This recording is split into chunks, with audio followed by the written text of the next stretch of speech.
Hey everybody, this is Rydo and we're back to Yu-Gi-Oh! Master Duel and video game news, which is going to very quickly be changed, I think, straight down to being just called the podcast, video game news podcast. I don't want to put my name in it. I guess I could, certainly. But I almost would want to do video game news by Rydo instead of Rydo's podcast, as far as a gamer tag handle, pin name in it. Reason for that is YouTube is just pushing podcasts. I wouldn't be surprised if we find out that somebody big like Joe Rogan is going to end up back on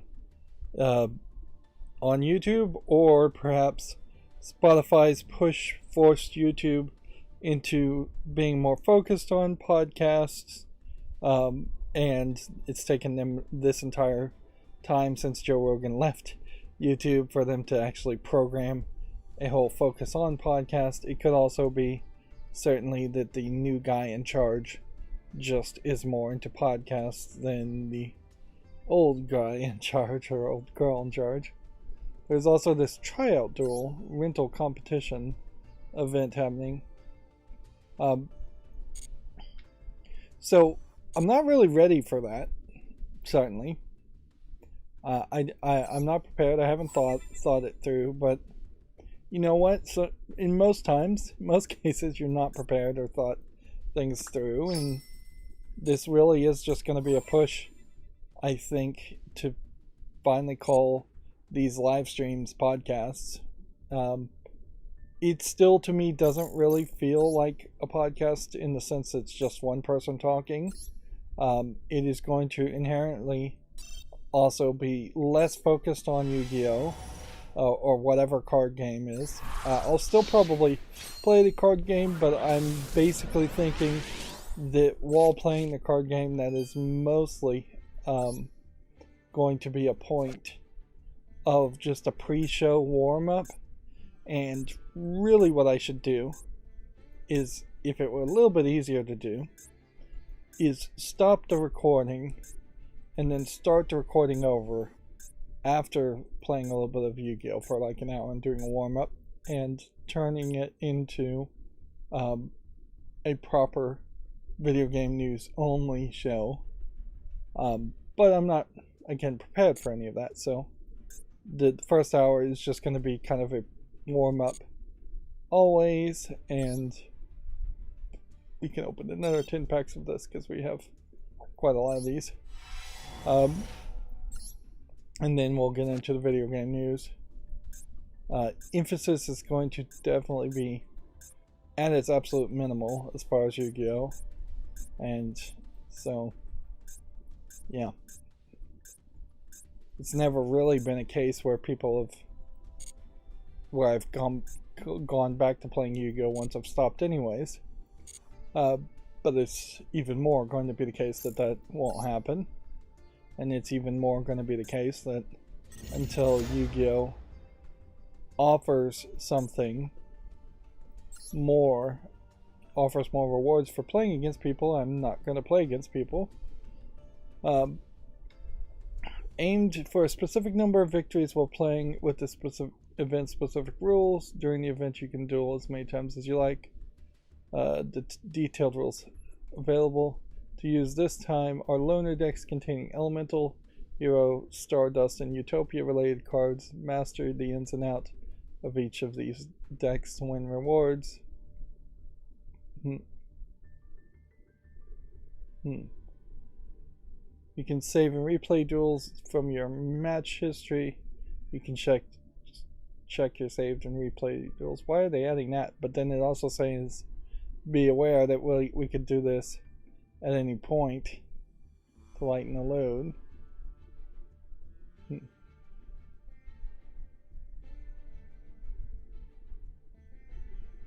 Yeah. Seems to me like there's quite the event here, but it's not being fully explained. So if anything, it's just like they're trying something a little bit different here, and making you play with loner decks instead of potentially crafting a deck and breaking their whole system. They're also giving you only 4 days to do it, but only asking for 3 wins, which is probably a little bit nicer, but it almost feels like whatever loner deck you played with now potentially could be locked out from you next week when they have part 2 of this happen. For the accountability section, I played a little bit of Prey, but honestly there's not a lot to say around it. But there is one thing, certainly, or 2 things really. At about approaching the midway point, or where I thought was the midway point of the game, I'm really questioning if I'm not even at the halfway point with the game, and that I've played it the entire game just incredibly slowly by searching everything when they kind of want you not to search as much. But it doesn't make any sense because you really wouldn't be able to find enough resources to have enough bullets if you weren't searching for all the recyclable vendor trash throughout the game. So I really don't know. Like, I know I probably wasted about 2 hours going to an area that we weren't supposed to go to yet, but it does kind of feel like I'm just supposed to run through the entire space station a second time. Particularly since I got to the cargo bay, and in the cargo bay, all of a sudden, I find this collection of humans. You've not interacted with humans at all outside of phone calls for the vast majority of the game up until this point. There was like one prisoner that you could either kill or free at the very near the beginning of the game. But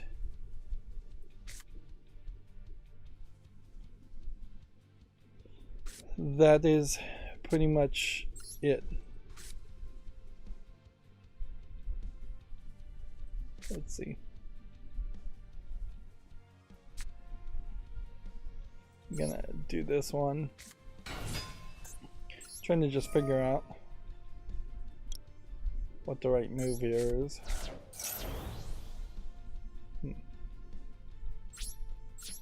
It doesn't seem like this is much of an elemental hero card. Nothing else we can do. Alright. So yeah, in Prey, all of a sudden you get into the cargo bay and you meet up with, I would say, at least 7 characters. Now they're all just huddled down in one area and they don't have a lot to say, and they're just kind of walking around very simplistic NPC pathways, but it's something, certainly. And they have a whole mission there where you're surrounded by quite a lot of Titan characters that would have been really challenging if they didn't tell me to set up 3 turrets, and I had fortified the 3 turrets to be even stronger, and I had a fully powered up shotgun. And once we opened the door and let the enemies start to attack, they all basically lined up in a line, so one shotgun shot was killing all of them, or hitting all of them in a row. So what should have been a fairly big battle turned into a pretty pathetic 2-minute experience at most. Way more time spent setting up than actually fighting.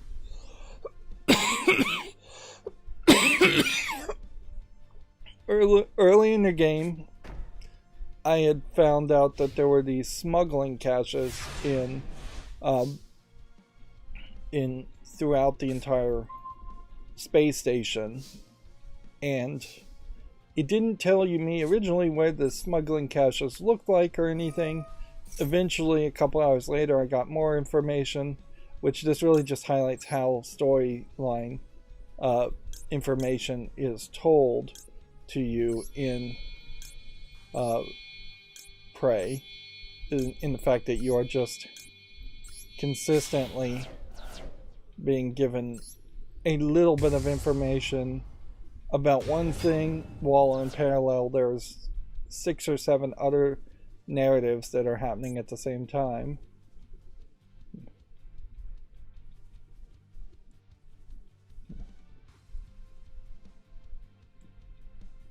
Hmm.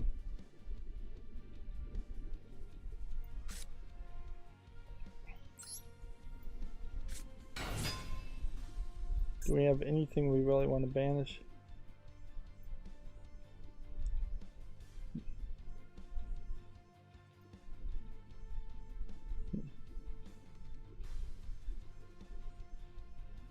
Okay. Let's do that. We will banish this card. It'll gain an ability. We'll gain 1,000 health. So when you get into the cargo bay, after having found all these people, you run into these security systems, which they had said some kind of security system on the wall was going to be the smuggler caches. And there's a couple different things on the walls that could have been it. There's these fire alarm type things with a big red bell on it that are high up. There are speakers on the walls, which are probably intercom systems and not security systems. And then there are small little things that are more eye light level that are almost certainly thermostats. And those are throughout the entire space station, the entire game, everywhere. All 3 of those are everywhere. The speakers, intercoms, and the fire alarms are way high up. So, and to open these secret smuggler vaults, you have to hit it 3 times with your wrench. Which, at this point, halfway through the game, there's no reason you'd ever use the wrench for anything. Unless you just made a specific build to still use the wrench, which maybe you should have. Because it would save you on bullets for sure. But I seriously doubt you'd run up to a Phantom or a Nightmare and just hit it with a super powerful wrench attack.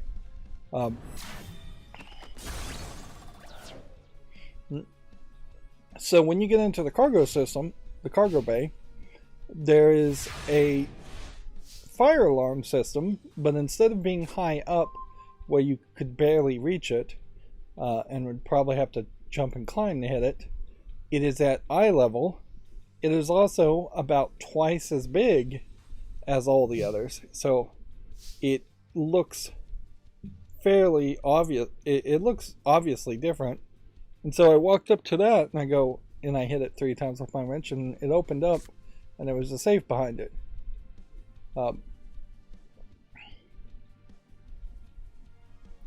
And that creates a weird situation where I now know that throughout the entire game, I have not seen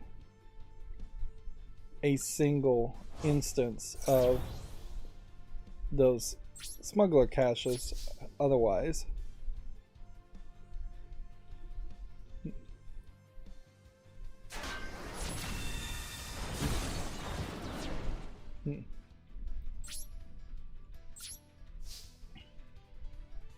This is a weird tournament in Yu-Gi-Oh! Because, like, unless it's a case where it's 3 strikes and you're out, it seems like you could just keep on playing. Or unless it was a case where you have to get 3 wins in a row. Like, it doesn't seem like the stakes are very high. It seems like you'd eliminate only the laziest and worst of players, less than 1% of players, by having a requirement to just play get 3 victories. Now, you are still inherently taking up the player's time at the beginning of the month when they could be playing ranked otherwise, but I'm not. Let's see.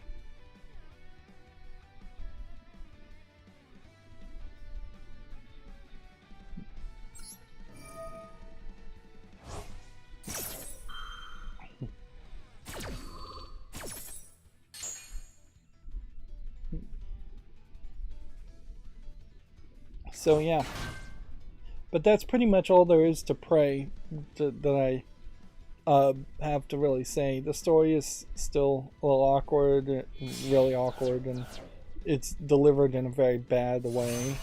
The multiple parallel stories are awkward and delivered in a very bad way. And the idea that there would be humans just showing up, walking next to you this late into the game is weird. I've somehow accidentally already killed 2 humans. So getting the achievement for not killing any humans is already off the plate. Getting all the achievements for Prey is almost certainly not going to happen anyways, because of the Moon Crash DLC having achievements and just the necessity to play the game at least 3 times in a row. And I really do hope that whatever New Game Plus experience they really offer is much closer to a Resident Evil 4 New Game Plus than, oh, you can just play it again and your weapons are fully upgraded but you don't have any neuromods, or you don't have something else. Like, because the second time you play through it, you basically want to have infinite ammo as an option, and I don't know if the game really is going to do that and allow for that, but that would be exactly what I would want, is infinite ammo or the equivalent of that.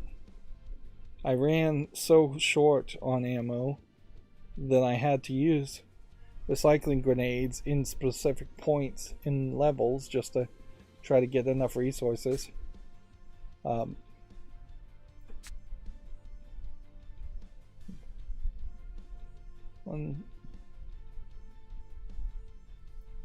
We have a neon white Neospatian.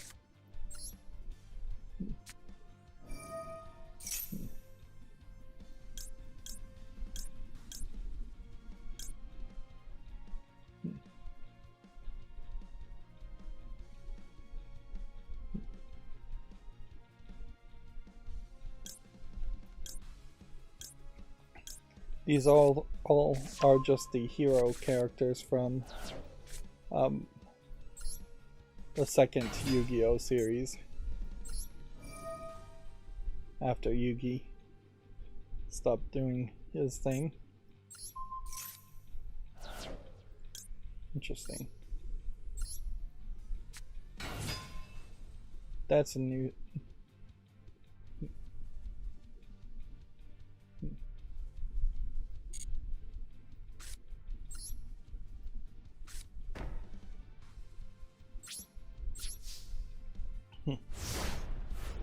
It really is a point, and I'll just finish up talking about Prey by saying, yeah, it really does feel like it's a point where you would be better off having the story spoiled to you, in part because even the game itself is pretty early on teasing you as far as what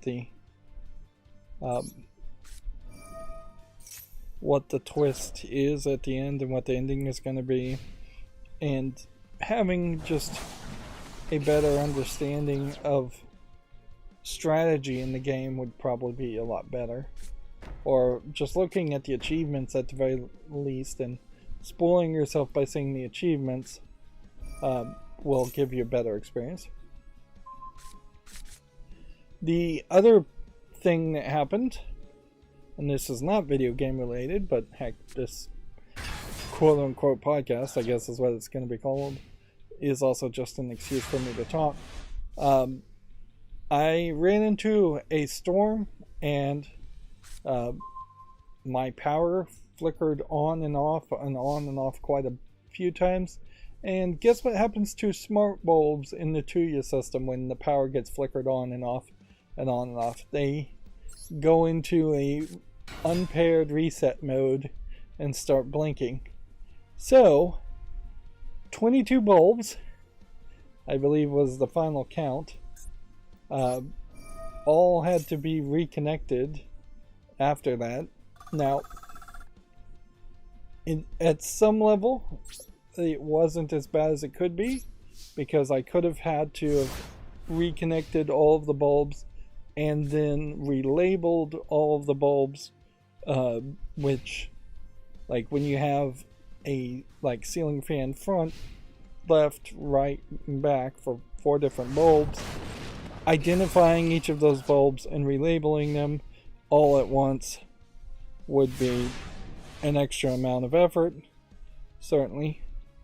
But what happens there is, even though the labels were kept, the association or whatever reference or device ID was changed and is different. So in the automations and in the scenes, I had to re-add all of the bulbs back into the programming and scripts, of which I had several. Now, I had given up on the idea of using groups to turn 4 bulbs for like a ceiling fan into a single group of 1, and I think now I've gone back and tried that again, because if I keep the groups, maybe that won't break the scenes, because the groups will still be okay as a reference from a reference. Also, it may just work a little bit better. It may not work as well, though, using groups. The truth is, in the whole setup phase, when I was trying to get everything to work, so many things were failing and running into problems that I'm uncertain what was working and what wasn't working. Yeah, so yeah, I'm going to try groups to try to avoid that, because certainly it is annoying for even once a year that you would run into a storm and the power would flicker on and off so fast that it would mess up all the bulbs.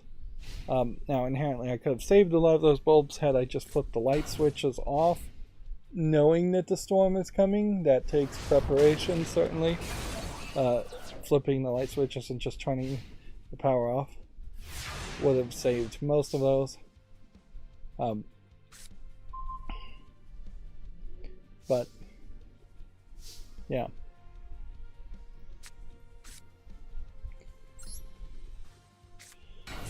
So yeah, that was a little bit of an annoying thing, and it also revealed that my router's setup, as far as having a dynamic DNS setting, which doesn't have anything to do with the smart home, really. It's just something I have for my WireGuard VPN, so that my cell phone connects to my router and sends all traffic through my router and it encrypts it all. The dynamic DNS, either the DDWRT version I had kind of expired, or the settings were wrong, and so when the power went out, my IP address changed, because almost certainly because they're using a backup server, because my ISP's probably not working perfectly at the moment. So they gave me a new IP address, and the dynamic DNS should have automatically updated that new IP address to a www.com type address that then my WireGuard VPN would use to look up the correct IP address. And it just wasn't updating, and it was giving me trouble, so that gave me an excuse to update my router beta firmware, because they're all betas, to a newer version. And that gave me a little bit of trouble this early morning, but not that much trouble. As you can see, I did make it to actually stream today, and I could have certainly created a scenario where that wouldn't have happened, because I was just been muddling through getting my internet to work again.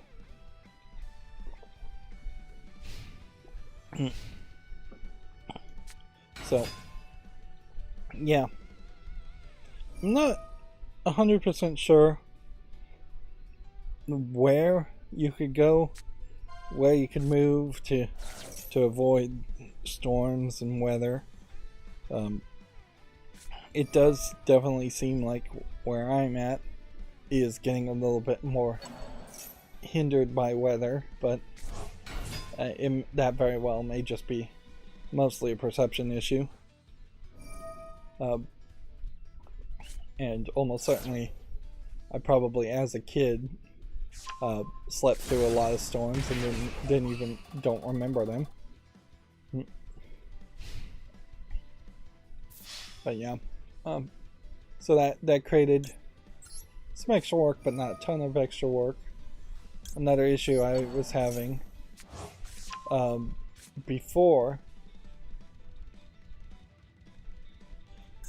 the storm came in yesterday was I was trying to schedule YouTube Shorts and run my macro, and yeah, YouTube's studio was just crashing and the pages were not reloading and I couldn't update files or delete videos, so yeah, I had to just eventually give up because it just wasn't working, and hopefully that isn't a permanent problem, and that really would just be more of a case of I have no idea what these cards are. I don't think I've ever seen these.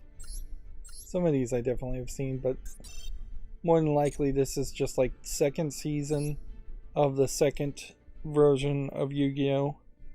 Second series, I guess is what you call it.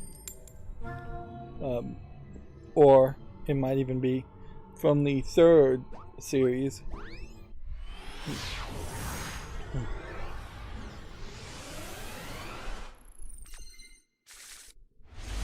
So yeah, it's not been a particularly productive few weeks. There is some hope that I'll have more free time, and in that free time there's hope that I'll actually accomplish, start to be more productive overall. Let's just see what this does.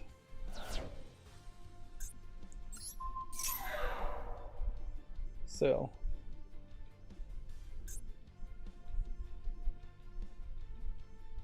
negate the effects of that card, which that was pointless because he didn't have the right card effects anyways. This almost certainly is the blind leading the blind while playing this. It's just going to be people who mostly don't know these cards because they are either too new or too old.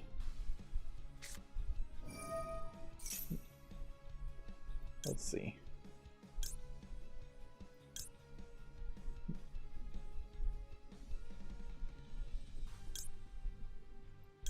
Let's see.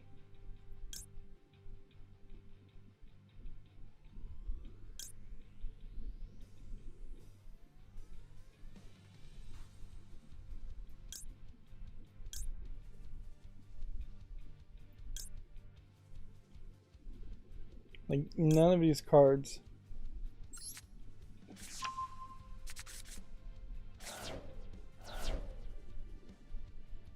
I thought I was sending a card to the graveyard, but I guess I misread the instructions there. Alright. Well, I can't attack.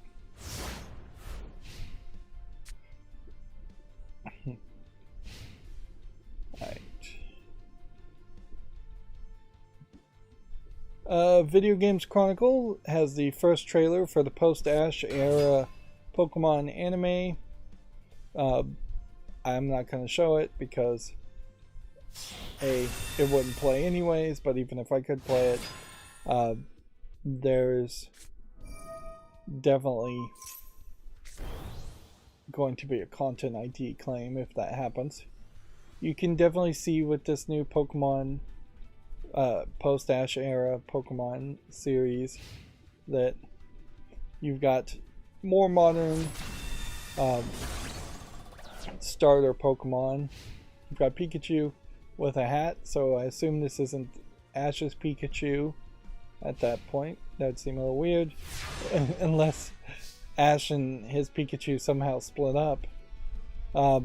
You've got a different looking Pokeball here and a standard Pokeball here. You've got a Ruby here that seems to be emphasized.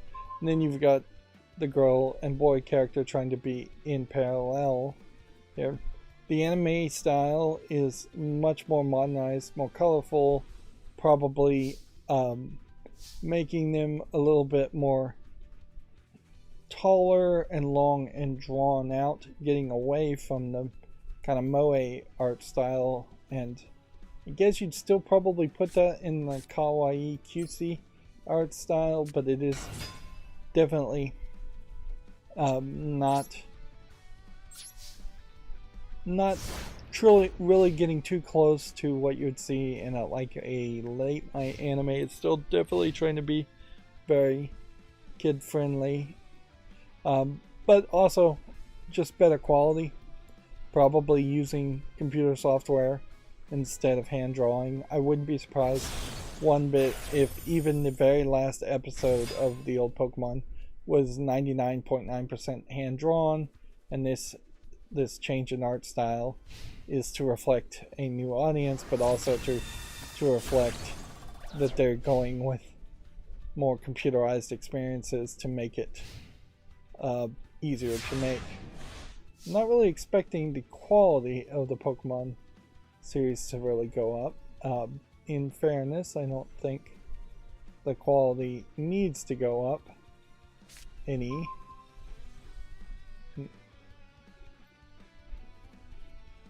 Let's see. But yeah.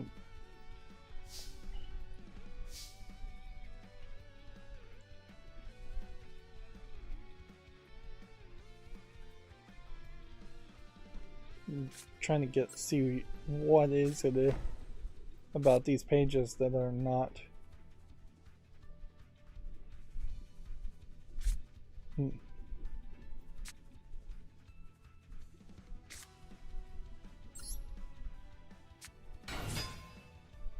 just have nothing here. You really can't play this deck unless you've got like, the Synchro Summon concept locked down well.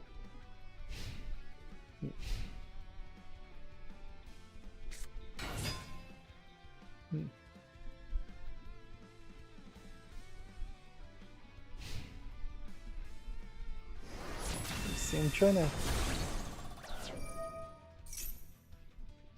figure out what would be stopping it.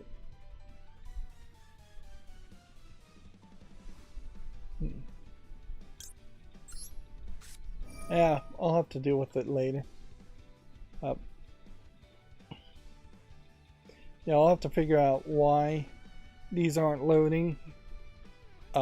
Almost certainly it's because I'm blocking something, but I have multiple blockers, or Firefox has its own blocker kind of built in. It's been unnecessary to really research that up until this point, so I'll have to investigate that further.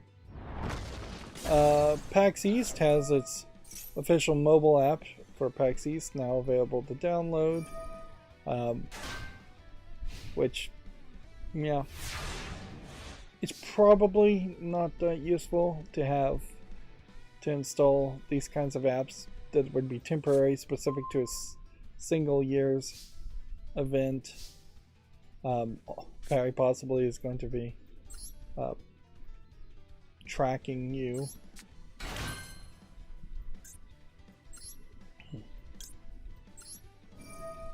We may have finally gotten to a point where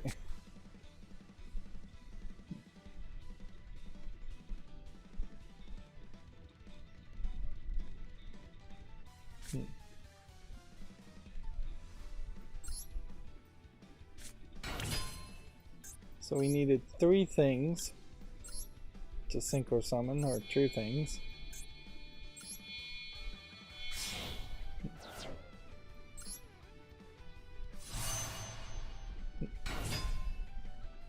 That's giving me an 1800, which is not big enough.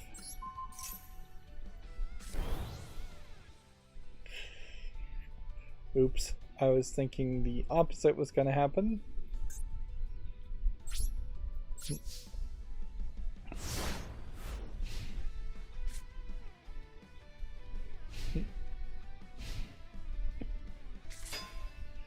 Video game developer had this, or no, GameDeveloper.com had this article I wanted to mention. Indie Troop's Sock Pop Collective on releasing 100 games in 5 years.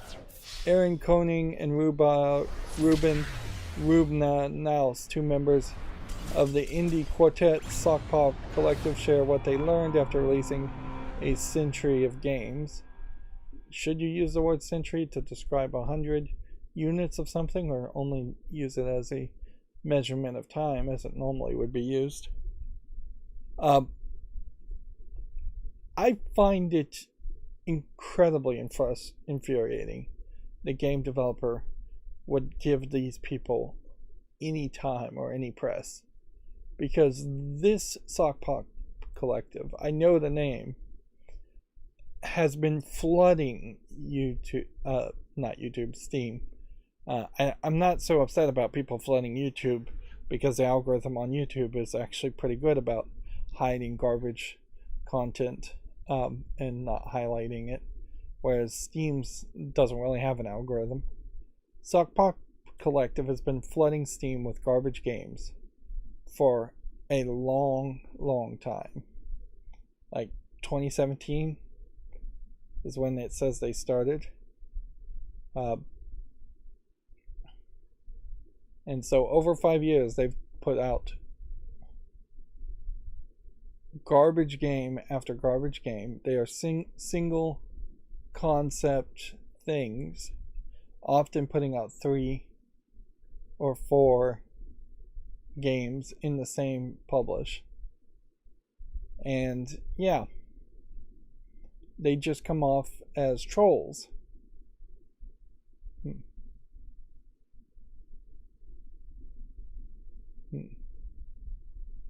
Let's see. Here's some quotes here we can even get from this. I went back to a lot of games and I couldn't believe anybody liked them. We didn't explain the controls and the camera was jittery. These are the kind of issues I want to fix.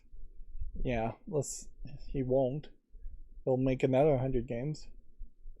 I think what helps now is that we have in the back of our minds the knowledge that we just have to make 100 games before we die.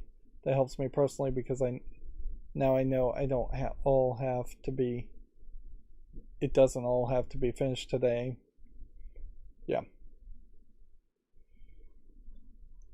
It's really infuriating that Valve has never stepped in to really stop them and put any kind of limitations on the number of games that a indie direct person could list. The fact that they've released 100 games means they probably have spent, well, wouldn't that be $10,000?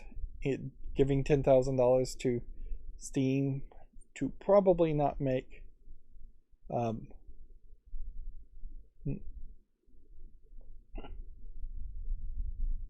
that. Unless this is just a different Sock Pop Collective. I don't think it is. They said they only released 25. Which, even at 25, if that really is the number that came on Steam, it definitely caught my attention. And at 25 is too many.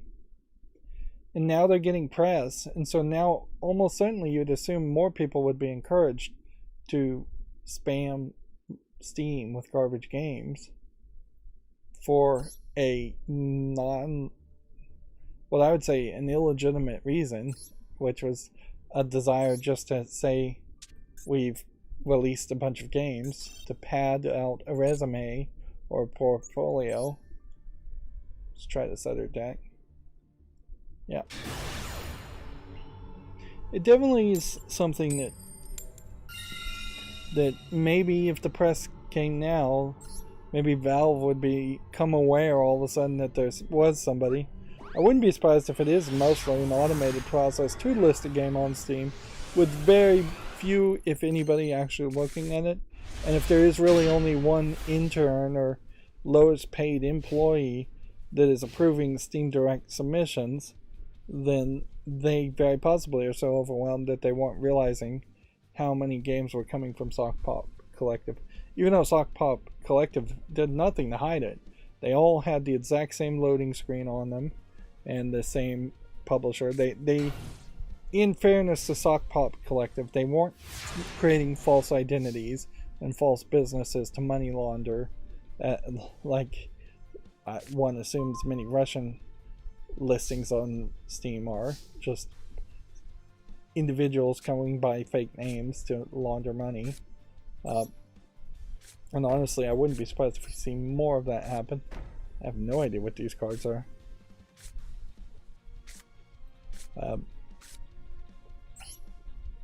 But yeah, society as a whole and the gaming community on Steam was not improved by Sock Pop Collective's input, in my opinion, at all.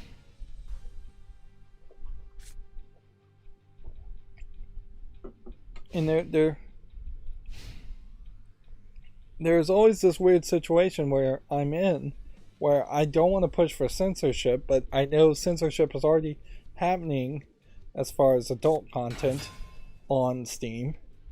But I do want to push for quality control, or just reasonable limits. Like, at a certain point, yes, the speed limit on a road is taking away the ability to drive at any speed you want, but it is also beneficial to the safety of everyone else around you. A speed limit on the number of games that you could list on Steam is very reasonable. To say that if you're a Steam Direct person, you can put out exactly one game every 30-day period isn't crazy. And if you need, for some reason, to list more games than one per month, then you probably have to contact and pay a different agreement fee than just the $100 Steam Direct. $100 for Steam Direct things.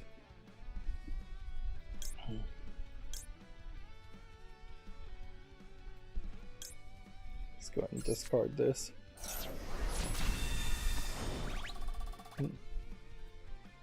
I guess that kept him from being broken.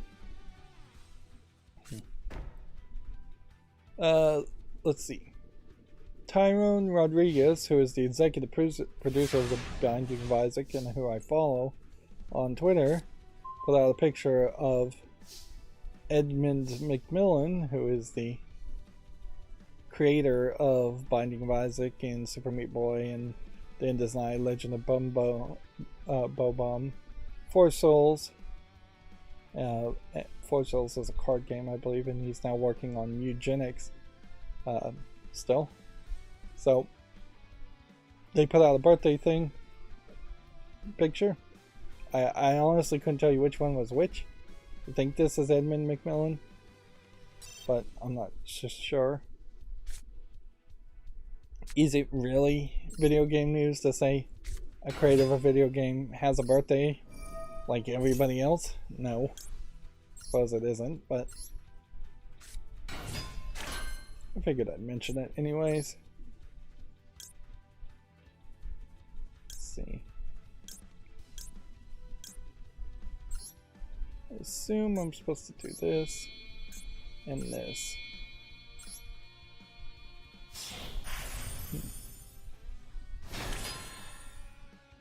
And then maybe this. And do this.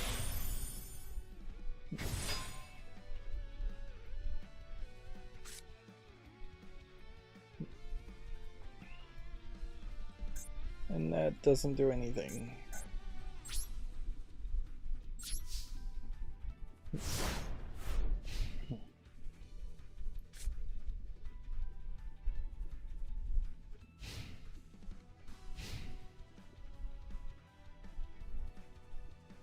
Apparently, there is now an advanced mode under analytics in YouTube Studio, according to YouTube creators. Which, and here you can see from March 1st, accurate thumbnails with honest titles go a long way. Okay. I suppose YouTube creators probably should be pushing that idea. Let's see. GameDeveloper.com also had this article that is worth making sure we mention. Humble Bundle has launched a fund for earthquake relief in Turkey and Syria. Suppose if that is the way you want to support things, that is an option.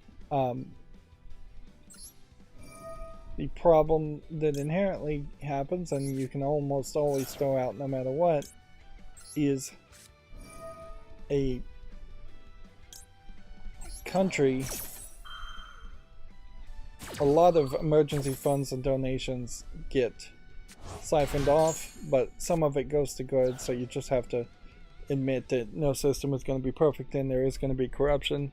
In Turkey in particular, there was accusations as far as corruption happening in the quality of the buildings being built, and just like people cutting corners and inspectors not inspecting buildings, and that's why a lot of them allegedly fell down. There's allegations of somebody stealing a bunch of money,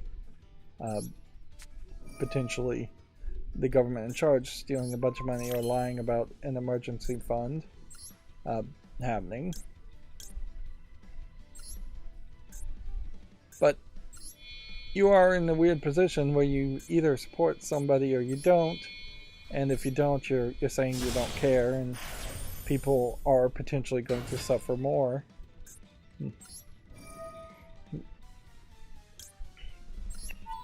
Now, is it the best way to...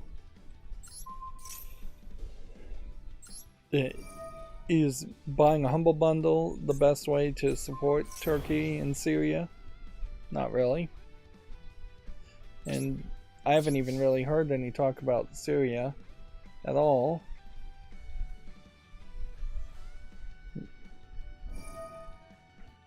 Inherently, you also run into this problem where, let's just click on this instead of that. Yeah. Most of the Humble Bundle things that are available, you probably already have or you don't want. So you pay at least $30, you get Gotham Knights, Ghost Runner, Pathfinder, Kingmaker Enhanced Edition, then several comic books, XCOM 2, Payday 2, Ticket to Ride. Most of these definitely seem like things you would have already owned or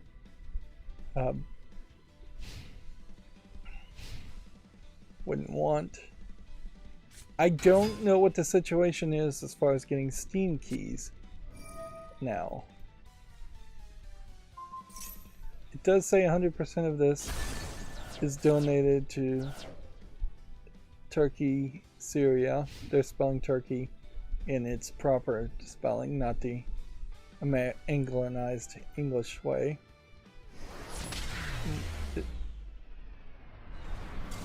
But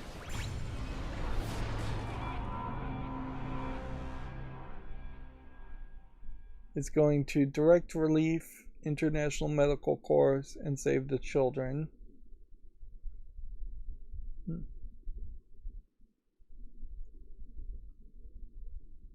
There's a whole leaderboard system they're doing as far as who's donated the most. Which, yeah.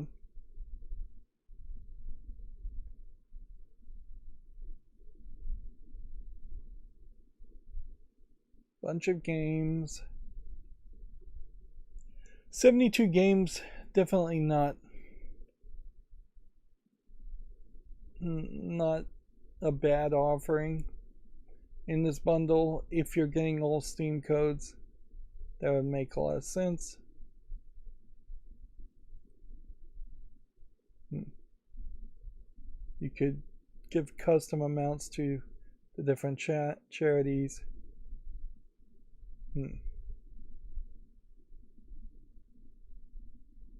But yeah, I'm not sure you get any Steam codes on these anymore. That's the real question. I wouldn't be surprised if these are all good old games only. It says multiple platforms. So if I was to like click on this, redeemed on Steam, so you do have that option. Of course, like 10 volumes here, or this is just a book. Yeah. So that obviously wouldn't be redeemed on Steam. So you do get Steam codes. So yeah, not the worst donation. I don't know if I would bother to get back into doing humble bundles though. Almost certainly I don't own all these games, but it would be probably 9 or 10 of these games that I would get, and I probably do own several things. It would give you an interesting excuse to get less from Beyond, for instance. Some of these games I don't think have been on that much of a discount on Steam either. So actually, it's probably be a pretty good way to go about this. The numbers are getting bumped up a little bit by the Saga comic being available, volumes 1 through 10. I question if volume 10 of Saga is the last volume of Saga, though. Like, I suspect Saga is still being written. If it isn't still being written, I would suspect that it's not exactly 10 volumes long. But yeah, alright. So yeah, that looks like a decent Humble Bundle. I've not been paying much attention to Humble Bundles in the past year because, frankly, it was getting redundant and there was some small level of shadiness that I barely even remember now around Humble Bundle. But this is probably a great example of how you can just wait long enough and people will forget all of your old sins and just come back as a corporation.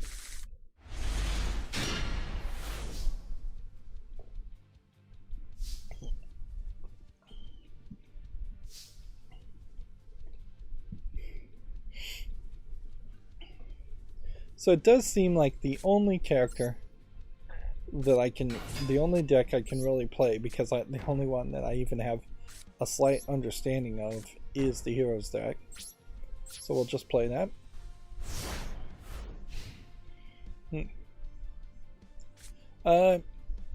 We are, I guess, leaning more into cosplaying. That I'll highlight the occasional cosplayer if they're covering a video game character. Here you can see the Elizabeth from BioShock Infinite DLC, I think, that I never played. Or maybe I did play it and just ran through it so fast I didn't even remember. I think I may have actually played it and forgotten it. Elizabeth, as she's depicted,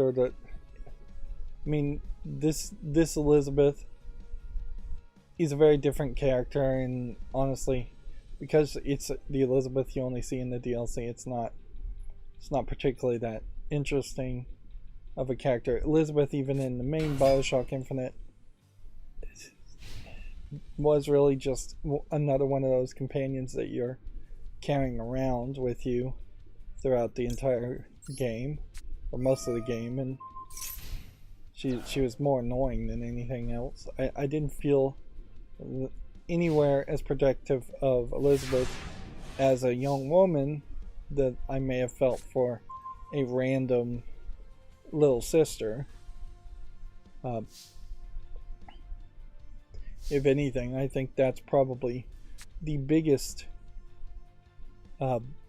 failure throughout the entirety of the BioShock trilogy, is that there's an attempt there to make a deep, impactful relationship story between the main characters and either Elizabeth or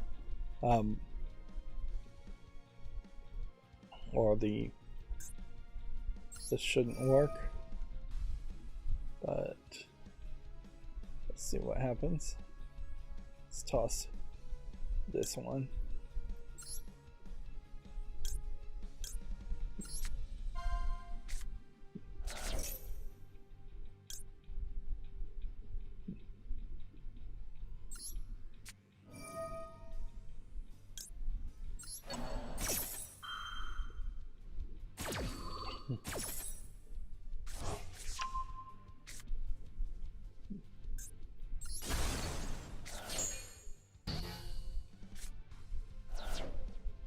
Interesting.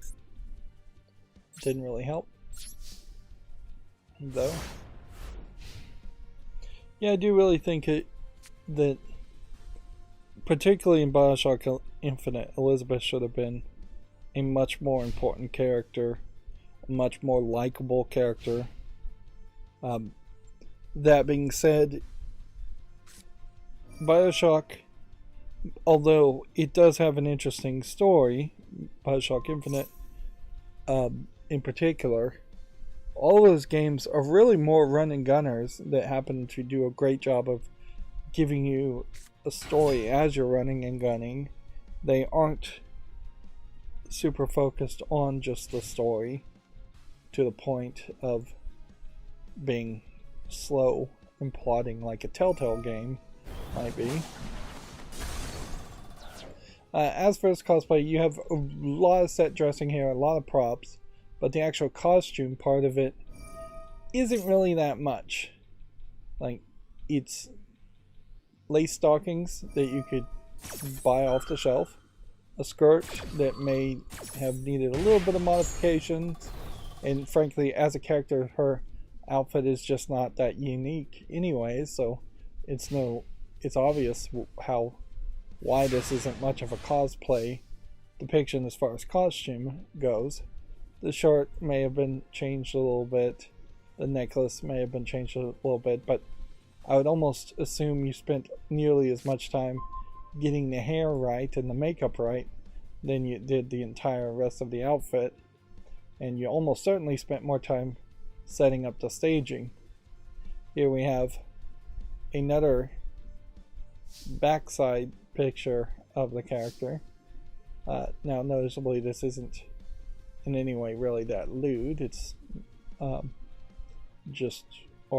not even really that provocative. And this is just shot in some kind of like manufacturing facility of some sort. It looks like major focus on the prop gun, and then you're just seeing the heels, which are probably store-bought off the shelf, the skirt and the back of the shirt, and there's just no designs or logos or anything to show there. So as far as the costume,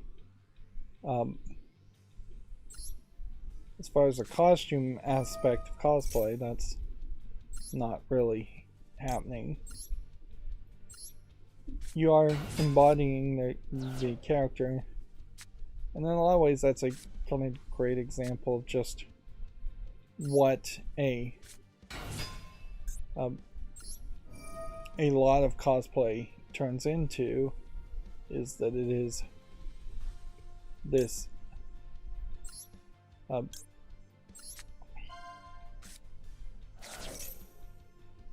cosplay turns into a short, minimal effort type experience for a lot of people, because they don't have a lot of budget, or they don't have a lot of skill, and they really do have actual care for the character and are just obsessed about the character. And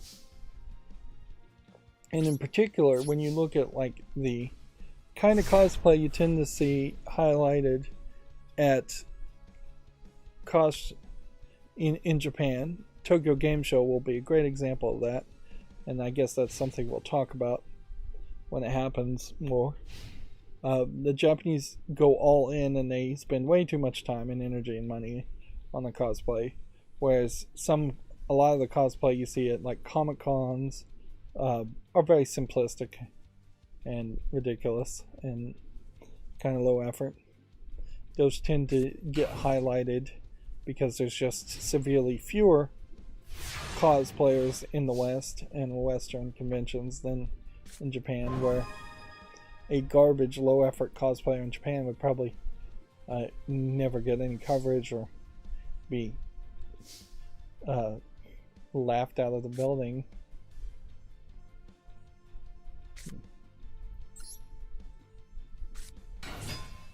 Okay, let's try this again.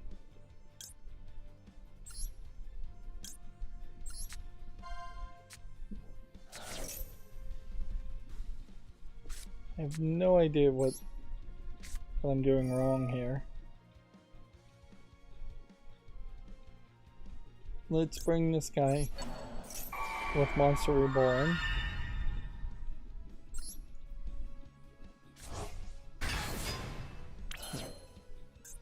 Finally we can summon something.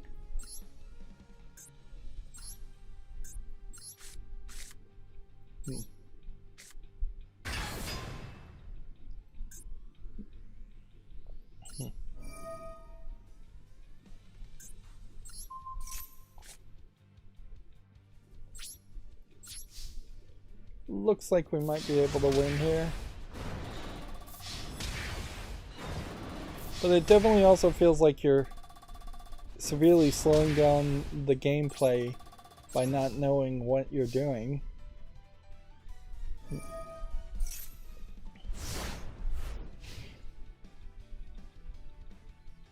So I'm gonna risk showing my YouTube content page to show this off, so hopefully I don't highlight anything secure or important here, but you have to create the podcast now. Like, there's a whole podcast thing. You have videos, live, posts, playlists. You have to create a podcast, and you have to create a title, create a description, select a public visibility, and make a square picture thumbnail. Then once you create the podcast, you add existing videos to it. And I don't think retroactively at the moment I'll be adding the old videos to the podcast, but yeah, going forward, these live streams are going to be considered a podcast. And YouTube is just pushing me into that direction, which probably means that the algorithm is going to be in some way made so that it promotes podcasts. And from that direction, we'll have to start. Darn it.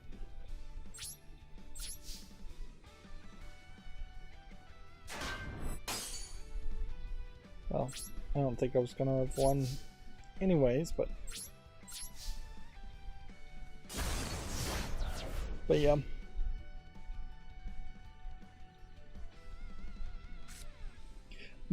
Almost every podcast I listen to is definitely a more conversational style podcast between multiple people.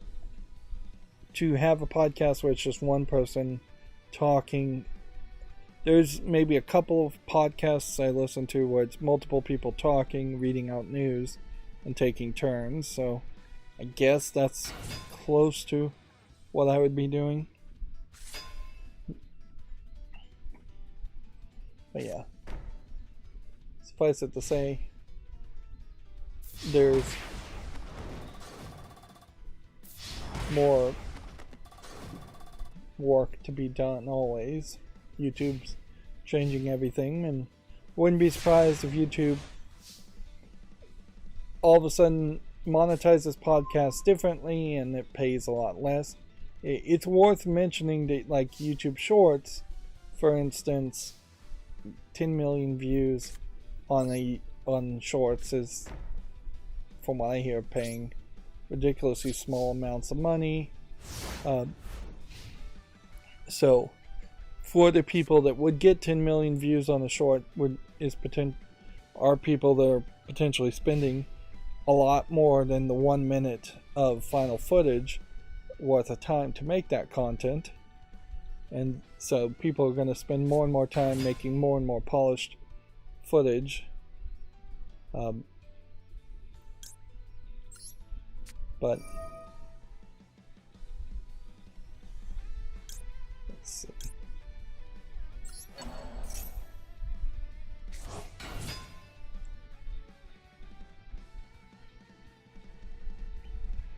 But yeah, so yeah, the podcast could easily all of a sudden be a lot of work for very little pay.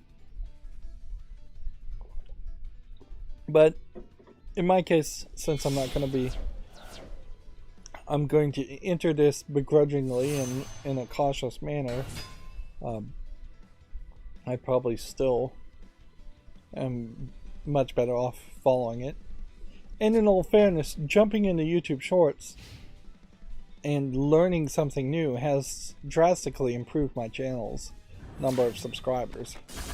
It's created something different from what I normally would want to make, certainly, and it's pushed me in a different direction, but I don't know if it's really pushed me in that bad of a direction, because what I have done is almost 100% automated with the podcast element.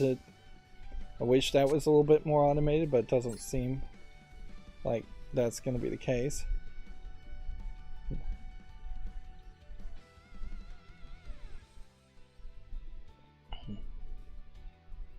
Summon this. Activate this. Send 3 cards. 1.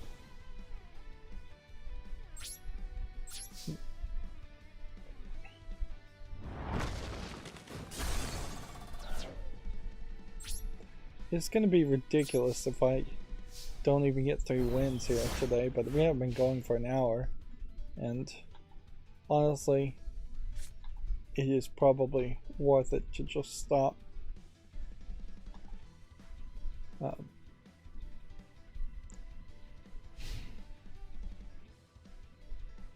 So now we're at the Video Games Chronicle articles for today. Apparently the Xbox Series XS has sold 18.5 million versus the PlayStation 5 selling 30 million. An analyst firm estimates, but Microsoft's share of the gaming market, combining hardware, content, and subscriptions, grew. It really is always shocking to me how far the Xbox is behind. And in realizing that, I really should, if I was going to buy any kids that deserved a new console, at this point I should get them a PlayStation 5 and drop and abandon any bias I would have had for the Xbox, just because I played the Xbox 360 many years ago. It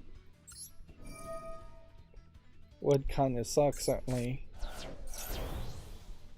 to lose all of the catalog of stuff.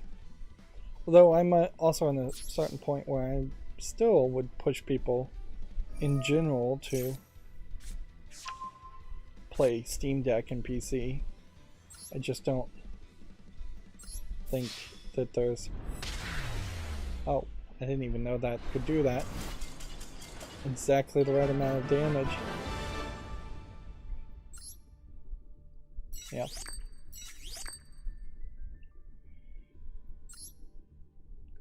So, hopefully I can get like a quick victory with this duel trial, because since there really is only 4 days, I would be under the wire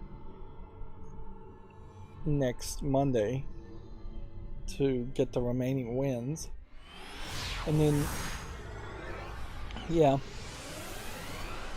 since I don't play over the weekends, that can also be a hassle.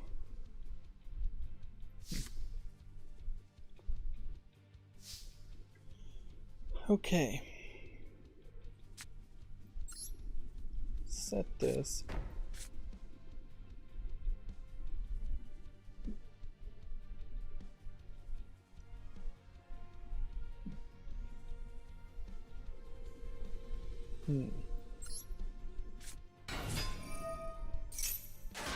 This is a defense character, so let's play that.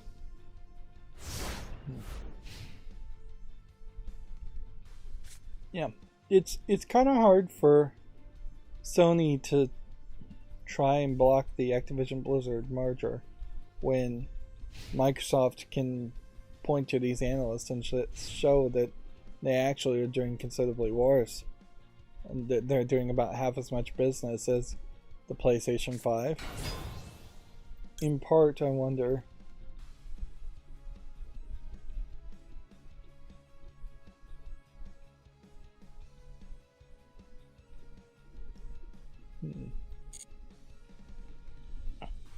I kind of wonder why Microsoft didn't have these bits of information ready to go and show, and maybe they wanted to point out this information internally in meetings, and didn't want to have to publicly admit how badly they really are doing.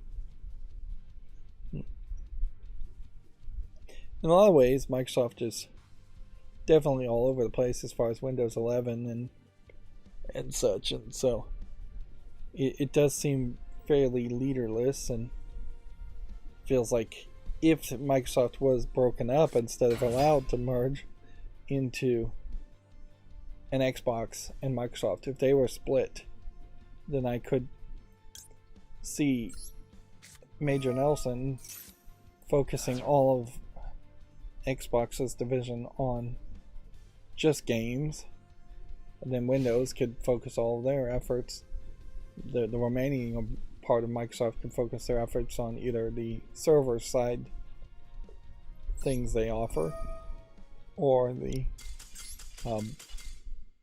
Windows operating system, or Bing. All of those companies really should be separate companies.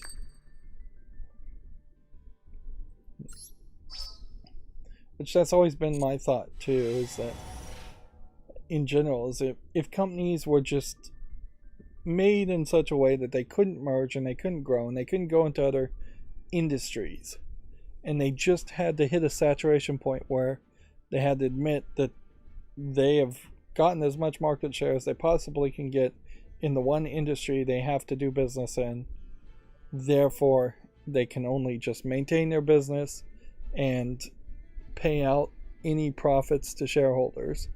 It probably would be better to rich people who are shareholders and poor people in general, and just allow for more competition in general, because you wouldn't have companies like Amazon, for instance, who maxed out their share, their how much of the industry of book sales that could be controlled, and put every other bookstore basically out of business. You wouldn't have a company like Amazon then be able to move on to also selling groceries and other online things like electronics and TVs and clothing, and then moving into medical services and Prime Video. It's just ridiculous how many different industries Amazon has been allowed to become parts of duopolies or triopolies of, if not sole monopolies.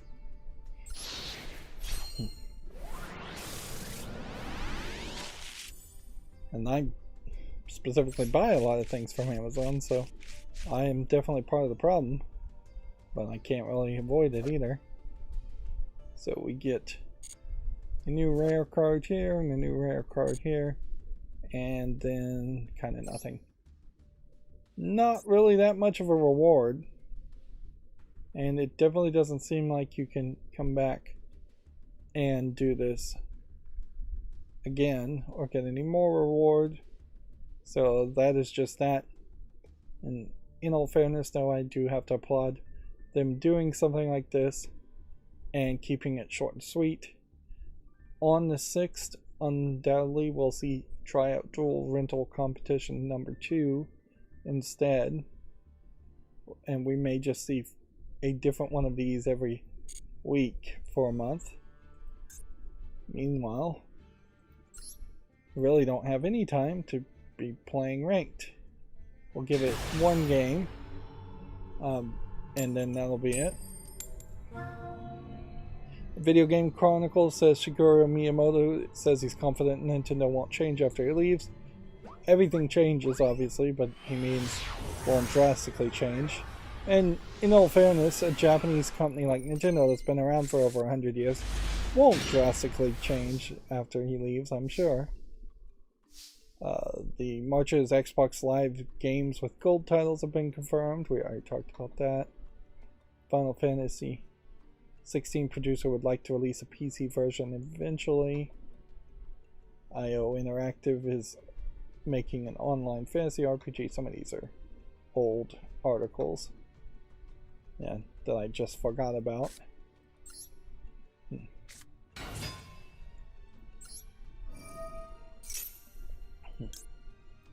I still have yet to find the extra time necessary to try and change the programming on my macro to fix Video Game Chronicles. Inherently, I also want to change the number sign into a numero sign, but I realize that that's going to be difficult, to say the least, because there are definitely some things that still would need to use the number sign instead of the numero Unicode, and I'm not 100% sure that I can use the numero Unicode anyways, because the programming would be in JavaScript, and yeah, I just have no idea how I would do that. How you'd escape a Unicode character in JavaScript. But I do want to try that. But in general, I want to just finish Prey. That's the other thing I want to do, and Prey is grinding on.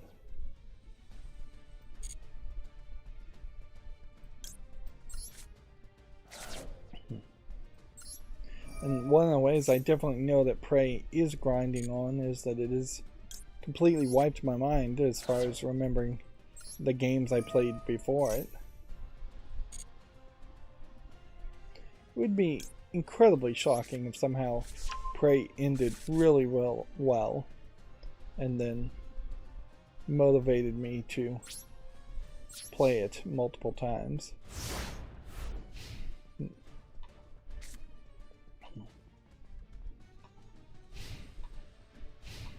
Just going through all this news.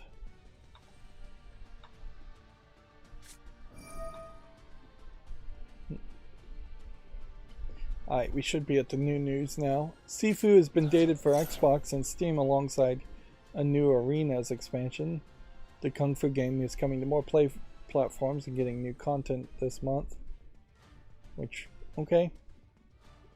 Sifu feels like it's one of those games in particular that was talked a lot about on the Giant Bomb back when I was listening to the Giant Bomb cast. And I'm not sure that it really was that popular amongst actual mainstream video game, actual gamers, not as compared to video game journalists.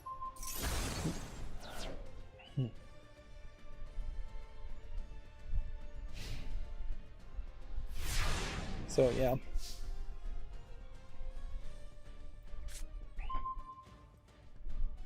I'm not super hyped around Sifu. Probably have an argument to be somewhat super hyped around it, but well, this should work fairly well.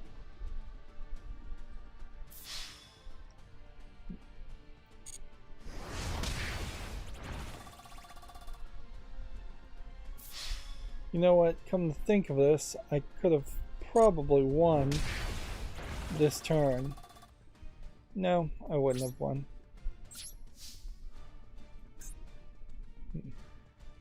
But I did have enough where I could have activated this and could have summoned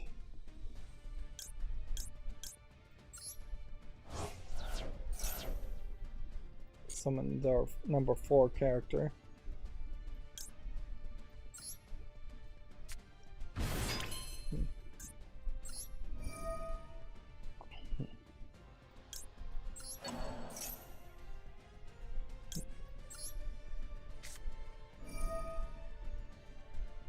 Just get rid of all the cards in his graveyard.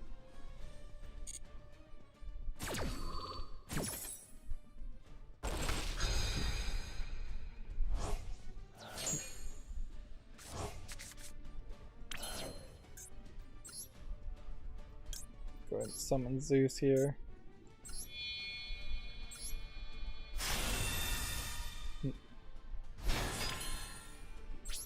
In the turn. So yeah, I guess the Jeff Gerstmann podcast and Nextlander podcast, all the people who would have been on the Giant Bombcast a couple years ago, I bet they all start to have podcasts and things get labeled as podcasts. So as far as competition in the video game podcast, I bet there's going to be probably in a massive amount of competition there. Whereas other kinds of podcasts may be less frequent, less commonplace, or podcasts I don't listen to may not really show up here. It will be interesting to see the likes of the H3 podcast, for instance, with a lot of people really not liking that guy anymore. It'd be interesting to see if he somehow manages to rise to the ranks amongst podcasts just because he has momentum behind his channel.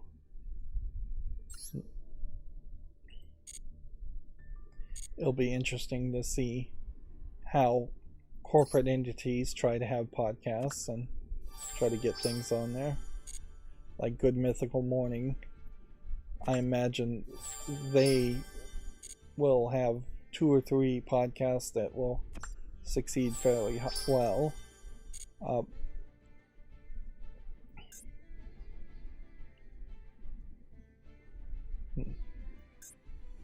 Most of the podcasts that I watch on YouTube are comedic podcasts, and being able to see the people interact is a big element to that, and react, because comedy can fall really flat just over the voice and the responses.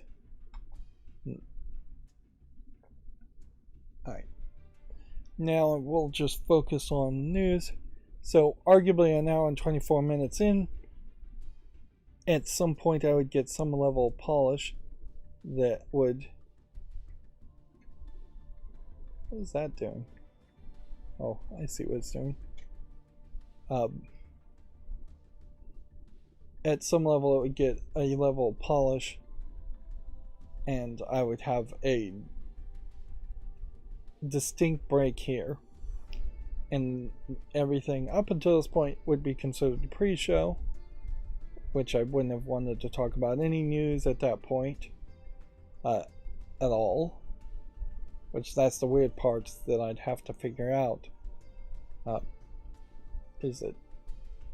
And then the actual podcast show, I'd potentially do a whole new intro here at this point and try to like stop the recording and start the recording over, so it's a separate file. And that would be weird too, and hard to automate. Not super hard to automate, but it would take some thinking. Alright, so Video Games Chronicles. Telltale Games has delayed The Wolf Among Us 2 to 2024. They're saying it's in a bid to avoid crunch and deliver the sequel fans deserve. That is a great way of softening the blow. Inherently, we have to admit that the Telltale games that exist now is not the Telltale games of the past. We're lucky to even have the specter and possibility of having a Wolf Among Us 2. Inherently, if you enjoyed the Wolf Among Us Telltale game, you should just read the comic book it's based off of, which I don't think is just called The Wolf Among Us. I think it's called something else. Of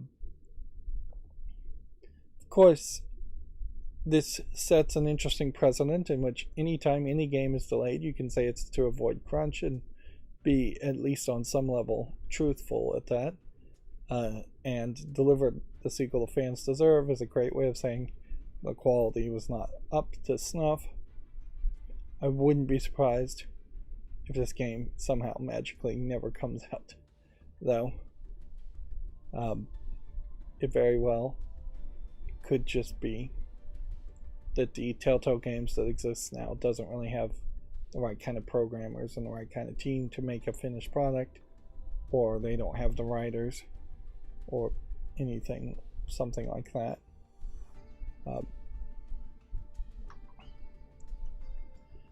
Moving on, EU regulator has extended the deadline for its decision on the Microsoft Activision merger. The antitrust boss says global regulators cannot be in a race to rule on mega deals. I would assume is what they mean there, not of mega deals. I wouldn't be surprised if this is really just a case where the European Commission, the UK Commission, and the US Commissions, or whatever each of those governing bodies would be actually called. I wonder if they're potentially each stalling to try to milk as many compromises and promises out of Microsoft, or as many bribes out of Microsoft to individual members of those boards. On the other hand, it is generally a good idea when government is slow and people take their time and do the full research. Particularly, you see this in court cases. It does not feel like justice is usually served if you're having a drumhead trial and someone is convicted of treason and executed in 5 minutes, compared to a long trial that shows all the evidence for all the public to see, for the jury to see, to get every single detail and make sure every single shadow of a doubt is eliminated.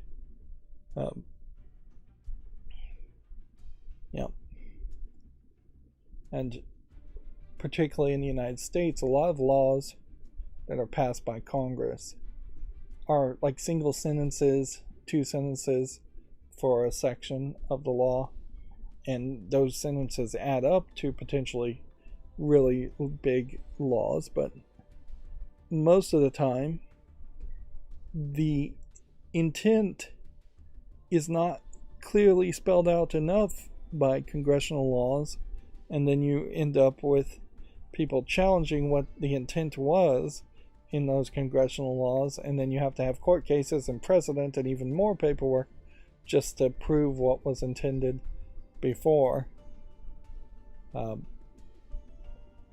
So if Congress took a little bit more time to directly speak and spell out what they mean to say, it would be better, certainly.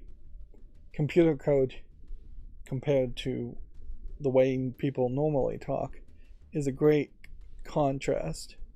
In computer code, when you're programming a computer, you have to tell the computer exactly what you mean in the way that a computer will absolutely understand what you mean. You can't have typos, you can't have mistakes, you can't be good enough or expect the computer to get the gist of it. You have to clearly spell out what you want it to do. law should be like that. Regulatory law or any other kind of law. In the end, though, I feel like I still have to just double down on I imagine the Microsoft Activision merger will happen. Moving on, Star Wars Jedi Survivor's director has his sights set on a trilogy. Stig Asmussen says a third game in the series would most likely be made with Unreal Engine 5. Is the current game made in Unreal Engine 4?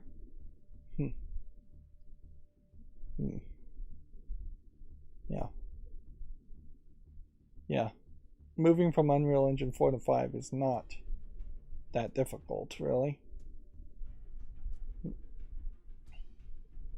would be nice to definitely have a Star Wars trilogy of games that potentially can stand the test of time, because of the fairly large amount of Star Wars games that have been made, Battlefront is not something you can really go back and play because it's multiplayer, and so that mostly means if you wanted to play a Star Wars game that's good, you're talking Force Unleashed, which is really not canon, and I don't think Force Unleashed 2 is as good as Force Unleashed 1, or you're getting back all the way to Knights of the Old Republic. There is that other Star Wars game they teased, and I haven't heard anything more from that as far as it. They only had that teaser trailer. We'll probably do for some more teasing or announcement around that. I guess Star Wars also is in that weird situation where there's potentially too many games with Star Wars in the name. So they have to be fairly careful not to flood the market with too much Star Wars content. Although I'd say Disney at the moment is not doing a great job with that. They're probably in a holding pattern at the moment, trying to figure out what they want to do with the Mandalorian TV series and the next trilogy of Star Wars movies. And if they took 2 or 3 years to plan that all out, plan out the next 10 years of Star Wars in the next 3 years, then that would probably be a better outcome than the the sequels, I guess is what they would be called, trilogy of episode 7, 8, and 9.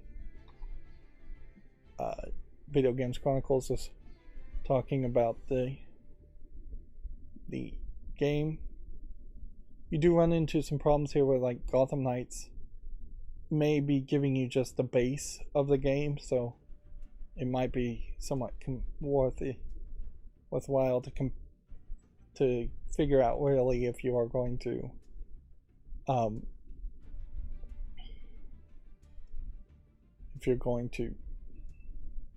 need to buy DLC for some of these games, particularly like Gotham Knights, where, like, I don't really even want to play Gotham Knights, let alone pay for DLC, just because I want to own all the DLC for every game I own on Steam, which is kind of a crazy thought, but not that crazy of a thought.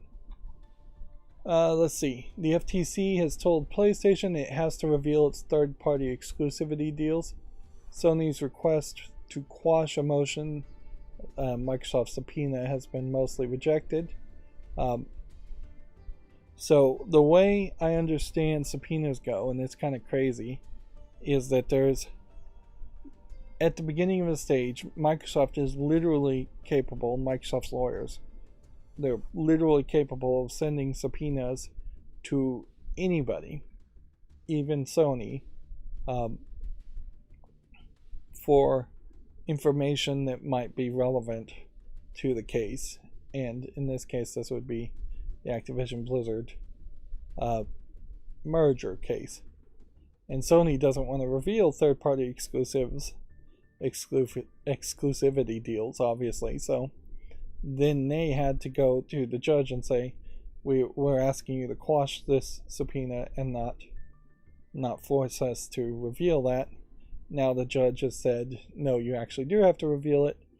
He very possibly is going to keep it marked confidential so it won't become part of the public record.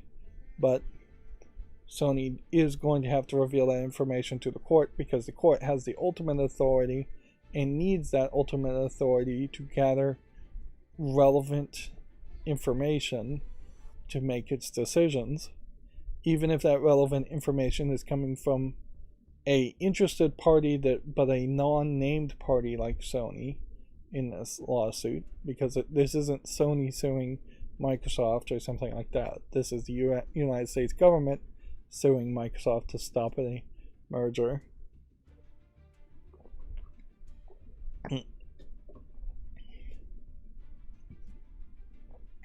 So yeah, that's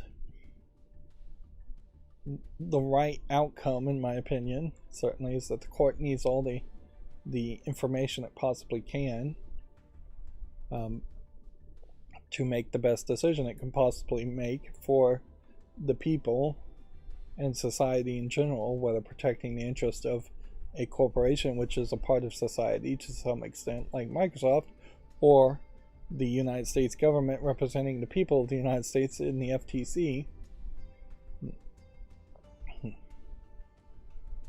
Let's see.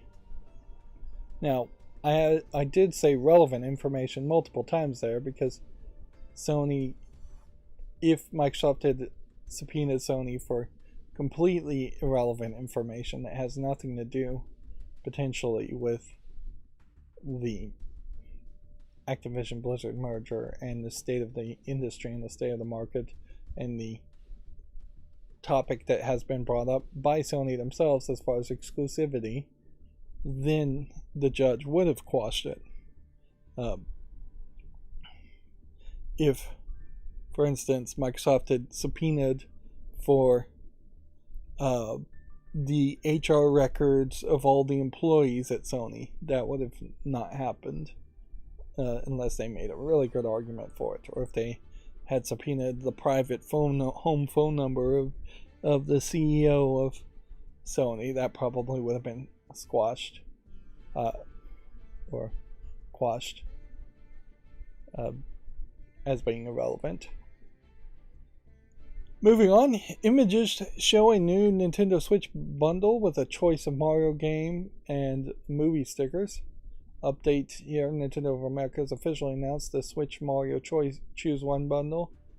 So, you have the option to download one of 3 Mario games: Mario Kart 8 Deluxe, New Super Mario Bros. U Deluxe, which is not a good game. In my opinion, it doesn't run particularly well. Or Super Mario Odyssey, which, if you have people to play with, Mario Kart 8 Deluxe will get you more entertainment in the long run. Super Mario Odyssey is the better option. Don't pick New Super Mario Bros. Deluxe. What's interesting here too is it's download 1 and download in particular. And it's Super Mario Bros. Movie stickers, not Super Mario Bros.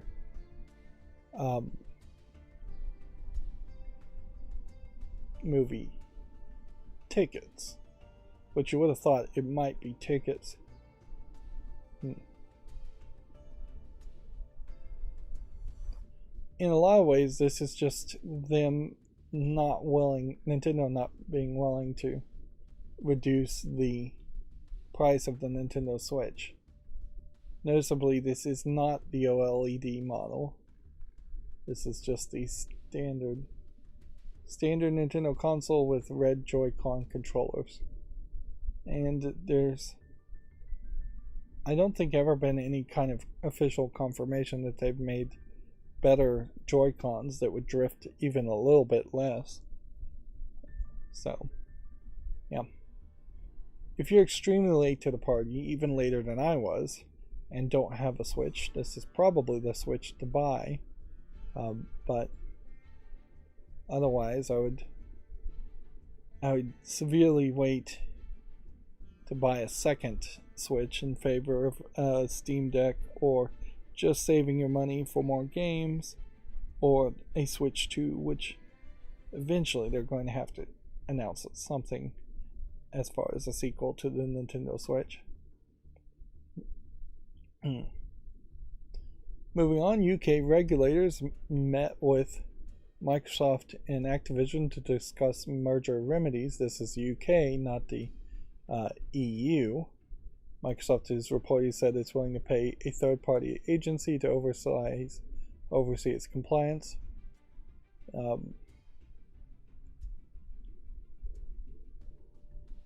This is the CMA, Competition and Markets Authority in the UK, not to be confused with the CWA, Communication Workers of America, in the United States, which are actively trying to unionize Activision Blizzard, but aren't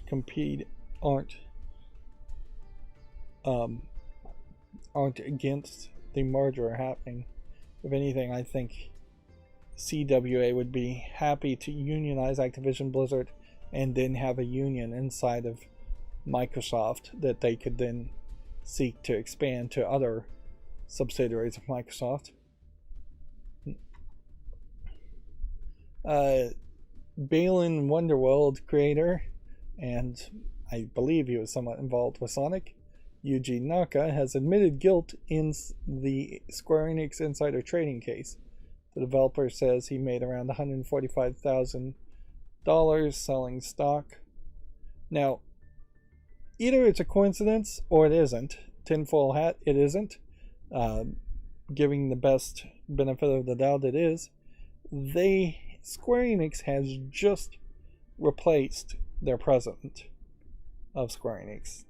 And we'll get to that story later. There was about 3 people who were charged for insider trading, basically knowing insider information about Square Enix and buying up shares before that information was made public. Naka was arrested twice and now has admitted guilt. It is pretty common in the Japanese legal system, which is arguably not a very fair legal system. Most Asian legal systems aren't fair or in any way, I think, even that accurate. But speaking specifically to the Japanese legal system, it's pretty much impossible to get a not guilty conviction or get a not guilty outcome once you've been charged with something. The lawyers will straight up just tell you that it's too difficult and that it's just pretty impossible, and you should just plead, bargain down to a guilty. So the fact that it is so hard for there to be a not guilty outcome in the Japanese judicial system puts the entirety of the Japanese judicial system in question in my mind, and I think most foreigners' minds, and honestly I wouldn't be surprised if even the Japanese kind of know that too. Inherently it's not too different from the United States system, though, at a certain point, because as soon as a police officer puts your name in some database in the United States, once you're in the system, your life just inherently gets worse and worse and worse, and it becomes incredibly difficult to recover from that, even if you're found not guilty in the long run. So you wonder why so many people run for the cops in the United States. It kind of makes sense. Like, just being booked, just spending 24 hours being arrested is enough for you to lose your job. It's enough for you to have a court date. If you can't get to that court date, it's enough for you to have a bench warrant. It's enough for you to potentially have to pay bail or bond. And then you're being put into a system that is not 100% accurate, that will convict people on the flimsiest bit of evidence or force you to plea bargain and claim guilt when you are innocent, or you feel you're innocent. There's so many laws, particularly in the United States, speaking of the United States, where almost every citizen is guilty of breaking some jaywalking law or something, even if they're unaware of it in the United States. So they can always convict you of something, some lesser charge. And it's even worse in Japan because there's not even a jury of your peers system. In Japan, it's just 3 judges who are more than happy to throw the book at you for wasting their time and daring to not just admit guilt at the beginning. I do think Yuji Naka is guilty, but it is a shame that the Japanese system, as I understand it, is the way it is. The vast majority of Japanese people never interact with their police or their judicial system, so there's not really a lot of interest in improving the fairness of that system in the first place.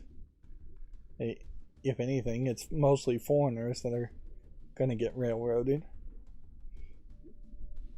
It is strange that you'd even have insider trading be a thing here, but whatever.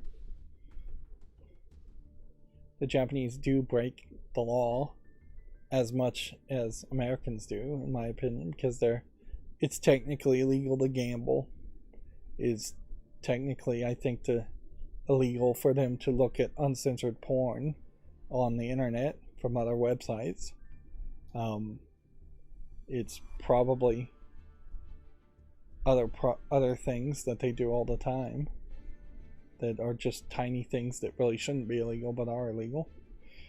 But I don't think there's really anything more to say here. So, yeah. This guy's probably guilty. I wish the Japanese system was better. If the Japanese can make their judicial system better, then maybe they could come over to America and make the American system better. Inherently, I wonder if it isn't better for countries to straight up just toss their laws out and replace them with new laws every 10 or 20 years. If there was a limited term like contracts of even 100 years for laws, it would get rid of a bunch of old laws that don't need to be in existence anymore or weren't written well in the first place. Make Congress, make states pass new, easier to understand, modernized takes on laws. Otherwise, just make the laws legal. More things being legal would be better for most citizens. Moving on, the Mario Kart 8 Deluxe Booster Course Wave 4 release date and track list has been confirmed. The game's next DLC pack launches next week on March 9th. And here's a list of tracks if you're interested at Video Games Chronicles. And see, this is weird because I swear we had already covered this story, but I know we haven't covered any of those previous stories. So maybe it's just new for BAFTA and I'm thinking of a different award show. God of War Ragnarok is BAFTA's most nominated game ever. BAFTA reveals the nomination for its 2023 awards, including 14 for God of War Ragnarok. This is, I guess, the BAFTA award. I've seen BAFTA awards before. There must be different BAFTAs or different awards each year, because they didn't look like that. Are we going to get a list of nominations? Yes. See if there's anything here really too interesting to mention. This looks all pretty commonplace. I saw someone cover this game, Immortality. It's like a live action game that it has a lot to do with like sex scenes and porn in the movie industry, and then there's even more weirdness on top of that that I don't want to spoil, but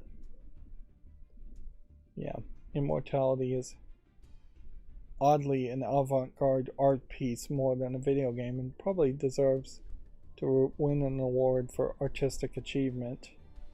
Whereas if you gave it to just like Elden Ring or Plague Tale Requiem, you're getting a very simplistic, normal story for video games, which artistic achievements in video games are pretty high.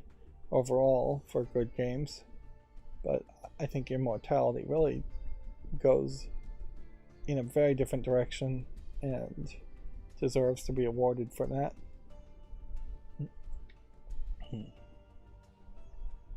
It's questionable, though, certainly, that like Marvel Snap might win Best Game over Elden Ring or God of War Ragnarok. That almost certainly wouldn't happen.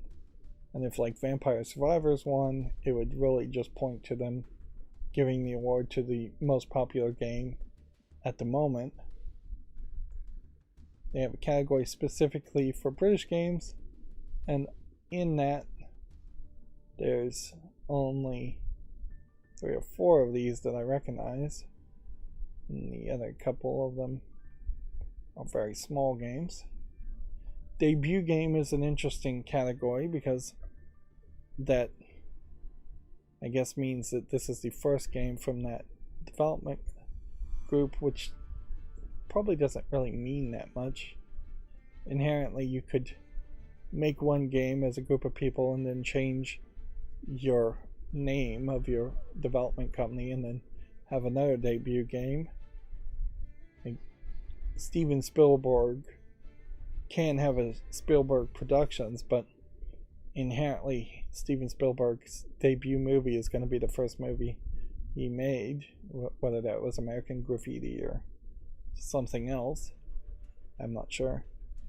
Like, evolving game is an interesting category, and then a family category just seems specifically kind of out of nowhere. Gives them an excuse to give some awards potentially, or at least nominations, to Nintendo. I'm not sure if Nintendo's gonna really be particularly happy about getting British awards any more than they would care about getting United States awards. They might be happier though. Game Beyond Entertainment has some games I don't recognize. Some I do. These are more games with a message. You know, the thing I'll say about this nomination is that they at least have gone out of their way to pick a good variety of games instead of just giving everything to like Call of Duty, Modern Warfare, or Elden Ring, or Ragnarok. Because I could see a laser effort here where you'd have categories with just those 3 games.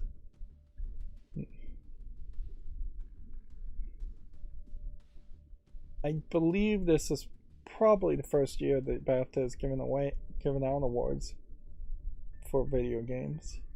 If not this year, then the last year was the first time. Original property is an interesting category. And then performer in a leading role, performer in a supporting role, technical achievement. I'm not sure what that really would mean in video games. And then the EE Game of the Year, voted for by the public. What does the EE stand for?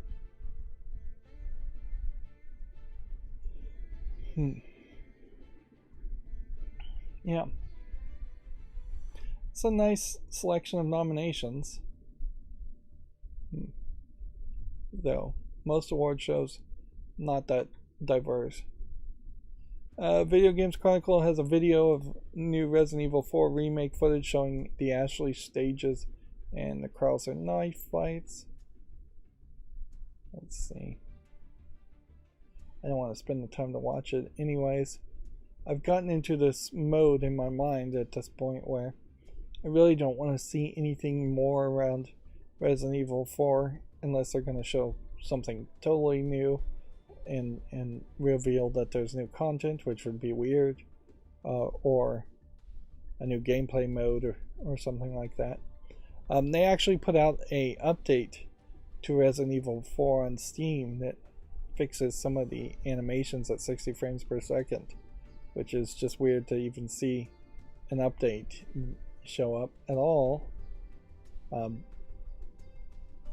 I've noticed that a lot of things have been updated somewhat recently, so I wouldn't be surprised if there's some library that had a vulnerability that a lot of games and apps we're using anyways. Things get updated generally pretty quick, pretty often, but video games, particularly old video games, don't get updated that often. And the Google apps I have installed on my phone get updated way more than the games I have installed on my computer, although I don't have that many games installed on my computer in comparison. Moving on, Video Games Chronicle says the EU is reportedly unlikely to demand asset sale in the Microsoft Activision merger. Sources claim the offer of licensing deals to rival is expected to address antitrust concerns. It would be perhaps an interesting twist to be thrown out there if Microsoft was forced to sell the Call of Duty Activision licenses to some kind of spin-off company or holding company otherwise.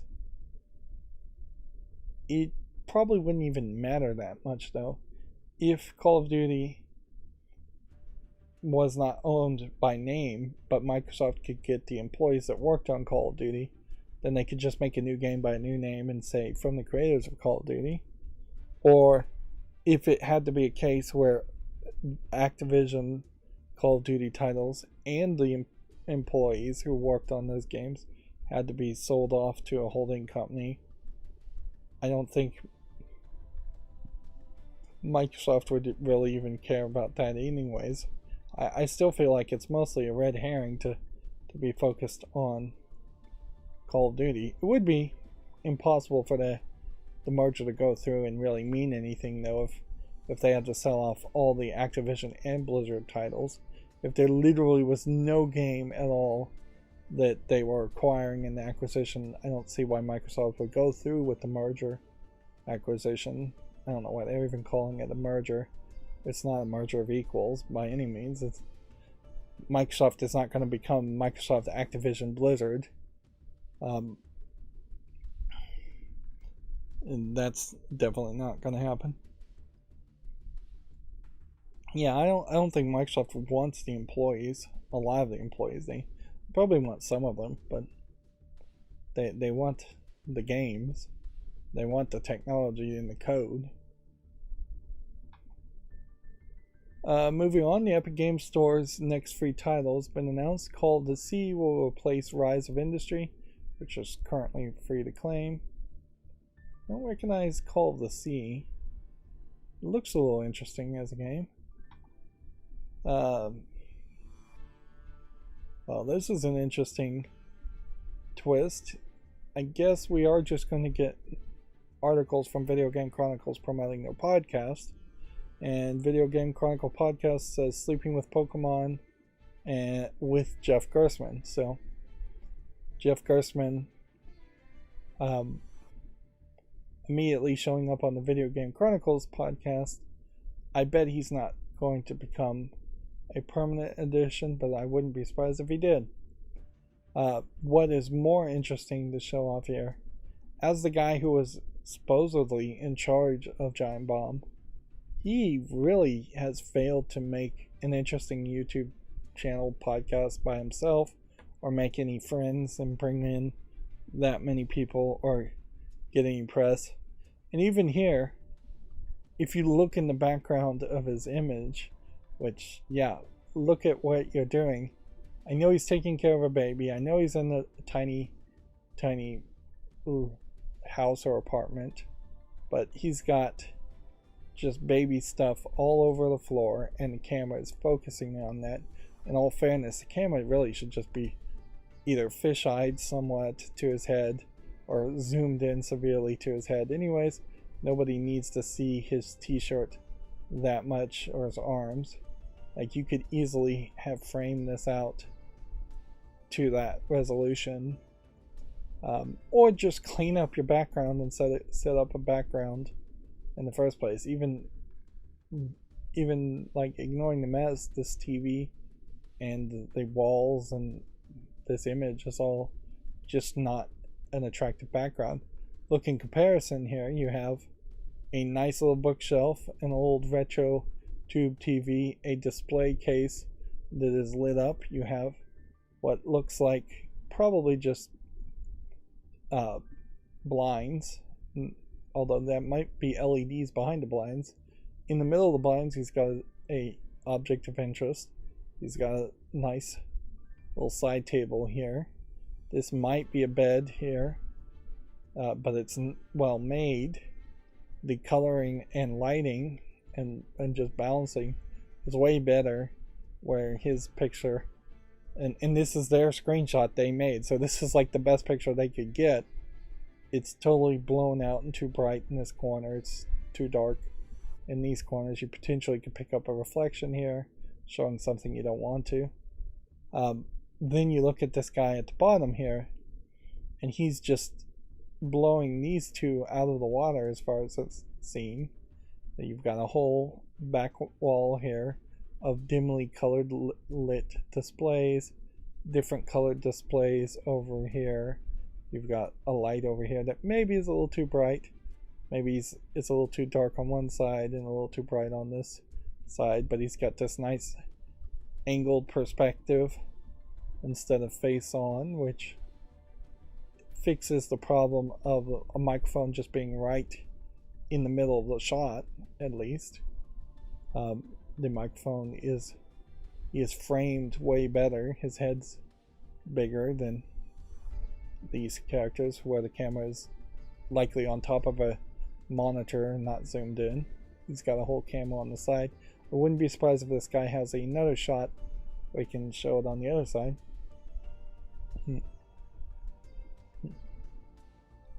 Yeah. Of course, the bigger thing to mention here, as I'm rambling about what not to do, and just pointing out how ridiculous it is that Jeff Grossman, who's been in the industry this whole time, is just not trying or failing miserably to do basic things, is, do I care what any of these people have to say? And the answer to that is a resounding no. I should care what Jeff Grossman has to say, but he's not had anything to say on the Bombcast for the many years, the last few years that he was on it. So, yeah, I don't care now that he doesn't work for Giant Bomb. And Giant Bomb is now run by a whole bunch of people that weren't there originally, or the second or third generation of people that weren't there originally. Moving on back to video game news though, 14 minutes of the new Dead Island 2 gameplay have been released. This is an interesting looking new guy, as far as a crazy zombie character. That being said, I kind of am in the same position with Dead Island 2 as I am with Resident Evil 4, in that I've seen enough. I'm just waiting for the game to come out, and we'll see the reviews at that point. And then 6 months to 2 years later, I'll cut around to playing it, maybe. Metroid Fusion has joined the Switch Online's Game Boy Advance library next week. The addition will mean the entire mainline 2D Metroid saga is available on the Switch, which that's an easy decision to make, certainly, because then that lets you move forward to Metroid Prime 4 being announced or delayed. And either way, just make an announcement of a delay or make an announcement of a release date. There's nothing holding it back now as far as Metroid Prime Remaster, unless they're working on a Metroid Prime 2 Remaster or Metroid Prime 3 Remaster. Noticeably also, they are focusing in on the Kirby games and even F-Zero Maximum Velocity in Golden Sun. So they're trying to bring over anything that they can easily bring over and don't have to license again, as far as these Game Boy game options. Capcom has confirmed its next digital event is going to be next week.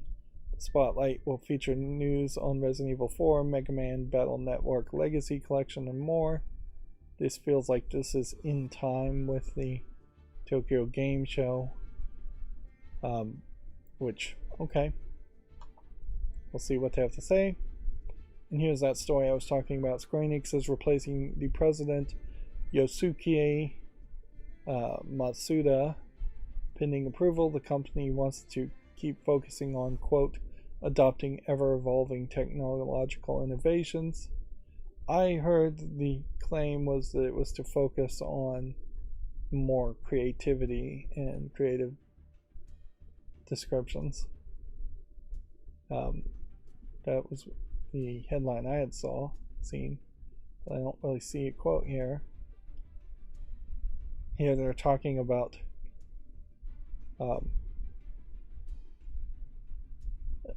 here's a quote here. Blockchain has been an object of exhilaration and a source of turmoil, but with that in the rearview mirror, we hope that blockchain games will transition to a new stage of growth in 2023. So, he was pushing blockchains. They're now trying to push him out. Now, tinfoil hat theory. He did something like insider trading too and hasn't been caught yet.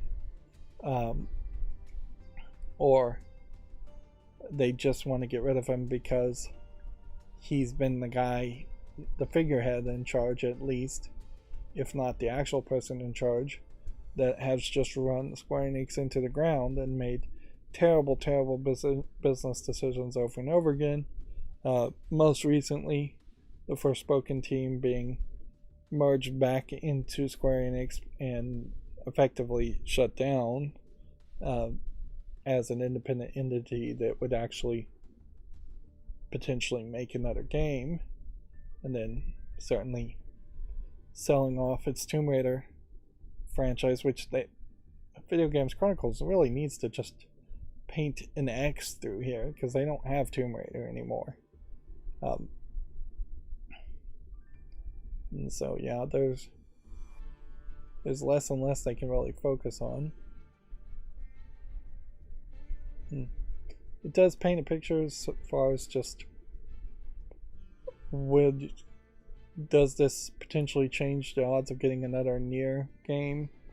Because we probably could do with another Nier game. Or will we get better remasters of old Final Fantasy games now instead of the bad remasters we've been given? Or better development of new Final Fantasy games? Yeah, a lot of things could change, but I wouldn't be surprised if everything mostly stays the same. I said it a few weeks ago. Typically, when a Japanese president leaves, the person that replaces them feels the Japanese need to respect the wishes of the previous president and honor his decisions, and mostly just do exactly the same thing. Apparently there was a security reason, so yeah, maybe that is in part of the updates that I've been seeing. But they've taken off the Wii U games for Mario Kart 8 and Splatoon offline for security reasons. Games are down for extended maintenance, and it's not clear when they'll be online again. I assume they will be online again. This is an interesting picture they found around that. And then the Switch's Sega Mega Drive controller is back in stock in the UK. And that's the last of the Video Game Chronicles articles. For the Gamatsu articles now, Atari Mania is coming to the PS5 and PS4 on April 4th. The romance visual novel Okago Cinderella 2 is coming to the PS4 Switch on June 29th in Japan. Now, I think would be a good time to pause the recording. I'm not even going to pause the recording. I'm just going to run to the bathroom real fast and take a quick break, and I'll be back in like 2 minutes. Be right back.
Okay, I'm back. So that would be a great example, particularly as far as just improving. And if I had a podcast partner where I could throw over to the other person for them to talk about the news for a brief time. Although inherently I do want all the news in my brain, so somebody would have to catch me up after the presentation. But yeah, that's why you always see two presenters in news situations, because it's so if somebody has to run to the bathroom, somebody is choking, coughing, needs to drink water, they throw over the news story to the other person.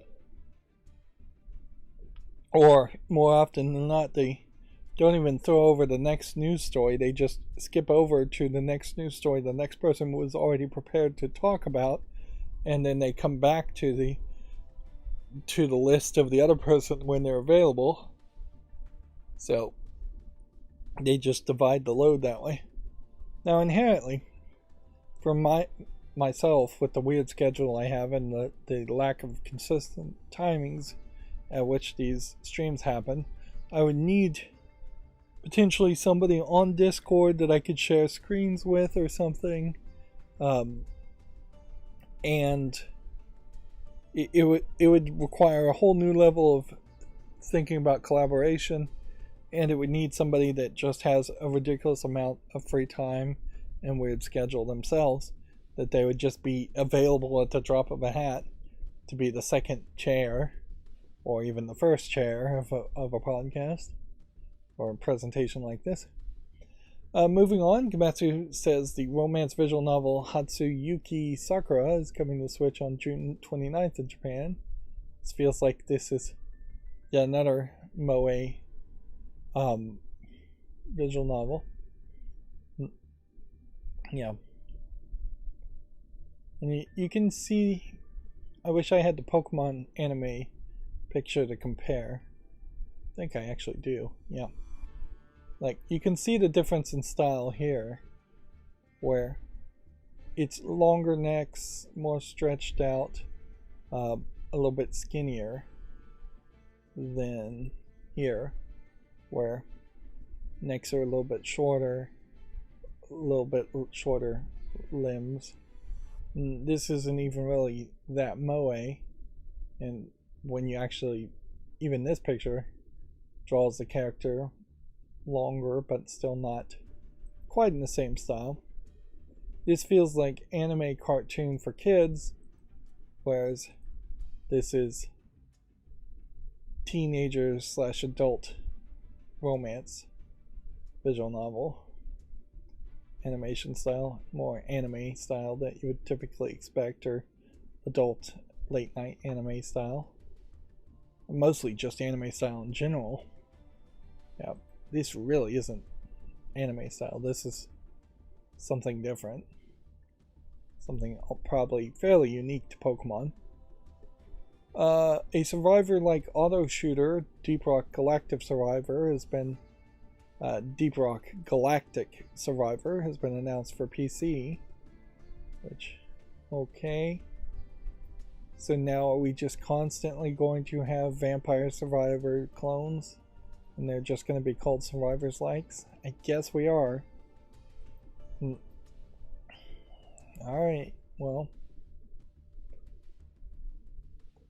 I guess we'll leave it at that. Fitness Circuit for the Switch is coming to the West on May 26th. You'd almost call this like a comic book style with the pixelation and the diffusion and dithering here, but it probably would be better described as a billboard or advertisement style if you were to try to make a style name for this. It's minimalism in human form. It's an interesting pose, certainly. They put a lot of thought in the silhouette of this, in the angle, and then filled in minimal detail overall, and it makes it stand out.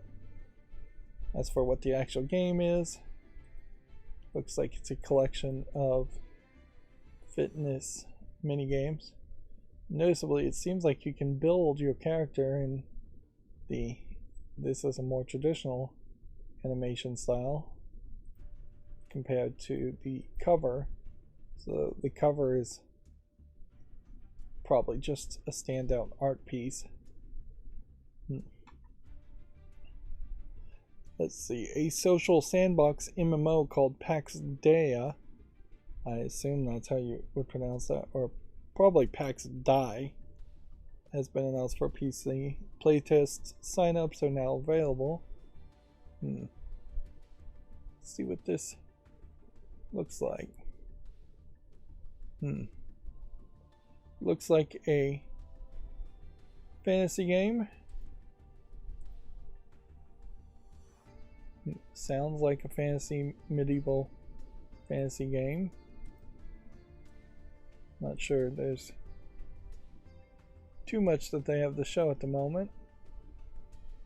It looks pretty as far as an announcement trailer. Well, it would be interesting to see what that really turns into. I guess the biggest question to ask around this is there something like this game? Could this ever be made so at such a level of quality that it would replace Elder Scrolls Online, which Microsoft already owns, or World of Warcraft, which Microsoft is potentially going to own?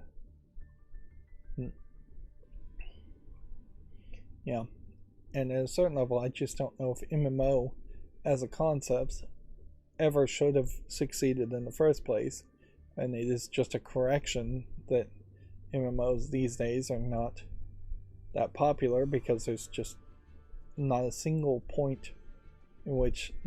game in which everybody would play. If I was going to play an MMO at the moment, I'd almost certainly play World of Warcraft and try to see what that is like, even though I've never played it before. Moving on, Sifu for the Xbox Series, Xbox One, and Steam launches March 28th alongside an Arenas update. Which, okay. It's basically the exact same thing I said first time we saw this in article. Wolf Among Us 2, a Telltale series, has been delayed out of 2023. It's due out now when it's ready. I thought they were saying they delayed it to later 2023, but I guess not. A game called Melon Journey, Bittersweet Memories, has been delayed to April 6th, no longer March 7th. That's basically a month delay. This is an interesting claymation style. There's only been a few claymation games that were ever made, and basically Clay Fighter and a few others. And looking at this trailer, it doesn't look like they actually use claymation animation. This is literally just a soundtrack video showing the same animations over and over again. Yeah. So if the game really was done in claymation, I'd be somewhat interested in that, but I also wouldn't be surprised if it isn't. Honestly, if anybody was going to make a claymation style game, it'd probably be Nintendo, in the same vein as like Yoshi's Woolly World.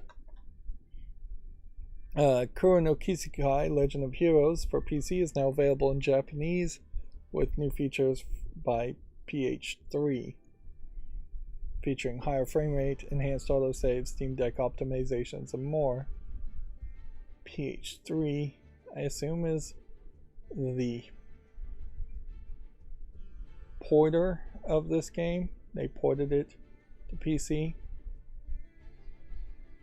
Honestly, I would be very happy to see a lot of Japanese RPGs be ported to Steam, or specifically being updated on Steam to have enhanced autosaves or Steam Deck optimizations, or just in general faster experiences in general. I saw a review of like Final Fantasy 13, they were talking about like disappointing games, and they were talking about how, and this is not something I'd ever heard before, and I assume it's true. For the first 3 or 4 hours in Final Fantasy 13, you don't get any resources to level up, and it is a fairly auto combat heavy experience, which the person reviewing, talking about the game, did not like. Which, yeah, I probably should do more research before I ever got anywhere close to reviewing or playing a Final Fantasy game, just to make sure I wouldn't lock myself into 600 hours of grind, which that is definitely the risk, is that you would lock yourself into a ton of grind, which I've done that in other games. Even Prey at the moment is very much feeling like one of those games where it could be very grindy. Let's see. Yi's Memory, Oath of Felgahana, is coming to Asia on May 25th in traditional Chinese and Korean. I'm not sure if it is in English anywhere.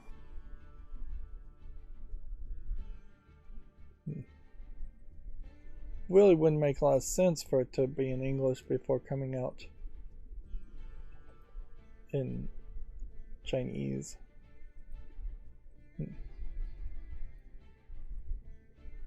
The Yi series is another series to potentially consider playing if I was going to play a bunch of JRPGs. But in all fairness, I did try to play Ni no Kuni as a Japanese RPG, and that went particularly badly, so... Well, it does say it's in English as far as the prologue, so there might very well be an English version of these memories. Something that's already out and available.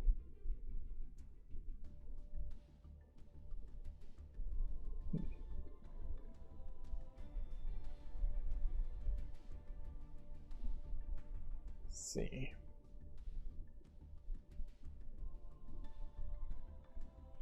Seems like if there was an English translation of this game before, it would make a lot of sense to release it in English again, but maybe there's something that they don't want to get yelled at for in the game, like killing kids or nudity or violence.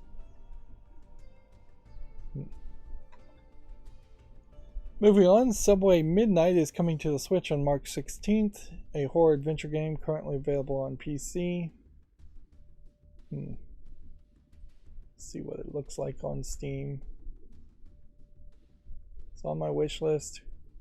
It is a weird looking game. I think it's potentially part of the Benny series.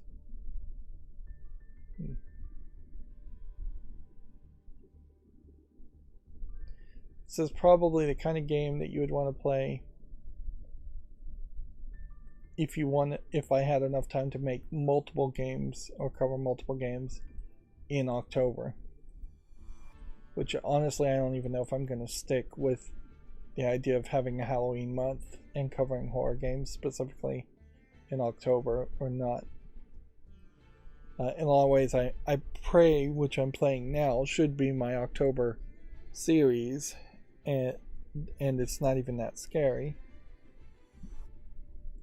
Moving on, Komatsu says Uncharted Warriors Origins launches March 7th worldwide for PC and smartphones. Looks like it's a pirate game.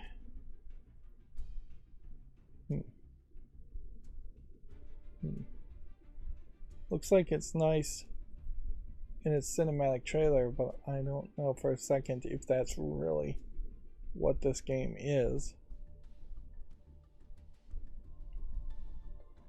Yeah, I've never really seen a successful pirate game or sailing game being made.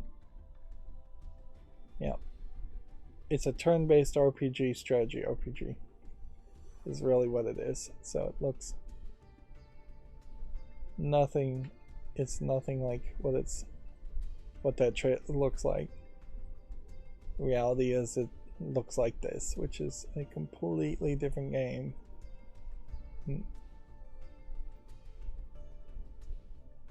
Yeah. Do not be tricked by cinematic trailers with fancy animation. The game The Last Worker launches March 30th. Subtitled Don't Be a Robot. Which, okay. We'll leave it at that. We don't need to watch every trailer. Fuga Melodies of Steel 2 details Chapter 1 story, more characters, and battle mechanics. Yep. I assume this game is getting a sequel because the first one was surprisingly well received. And I imagine this sequel will probably be surprisingly well received too. Although it may very well be diminished returns and we may not see a Fuga 3, or we see a Fuga 3 and then that'll just be a trilogy of a weird game where you're driving giant tanks and controlling and talking to a bunch of cat characters, anthropomorphic cat characters. This is also very possibly a fairly easy style of game to make, so all they had to do is write a second story and make a little bit of changes and put out a sequel pretty quickly. At a certain level, it really is a fallacy that every sequel to a game needs to be drastically different than the predecessor. Like, more of the same probably would work on a near annual basis for a successful game. If Mass Effect 1 had not really bothered to make as many changes as it did to Mass Effect 2, and then Mass Effect 2 had just rushed out Mass Effect 3, and then they had rushed out Mass Effect 4, instead of locking themselves into the idea of a trilogy concept, they could have gone more in the Assassin's Creed vein, which in all fairness, while there have been as many bad Assassin's Creed games as good ones, at least Assassin's Creed as a series is still going on.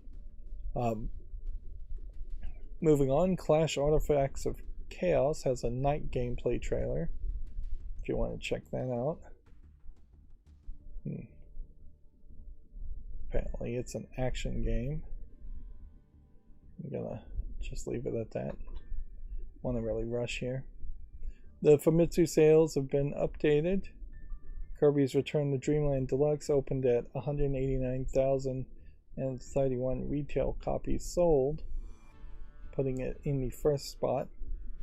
Noticeably, then Octopath Traveler 2, then the PS4 version, then PS5 version of Like a Dragon Ishin, Pokemon Scarlet being number 5 as an old game, and Hogwarts Legacy is a technically old game, but only by a couple of weeks.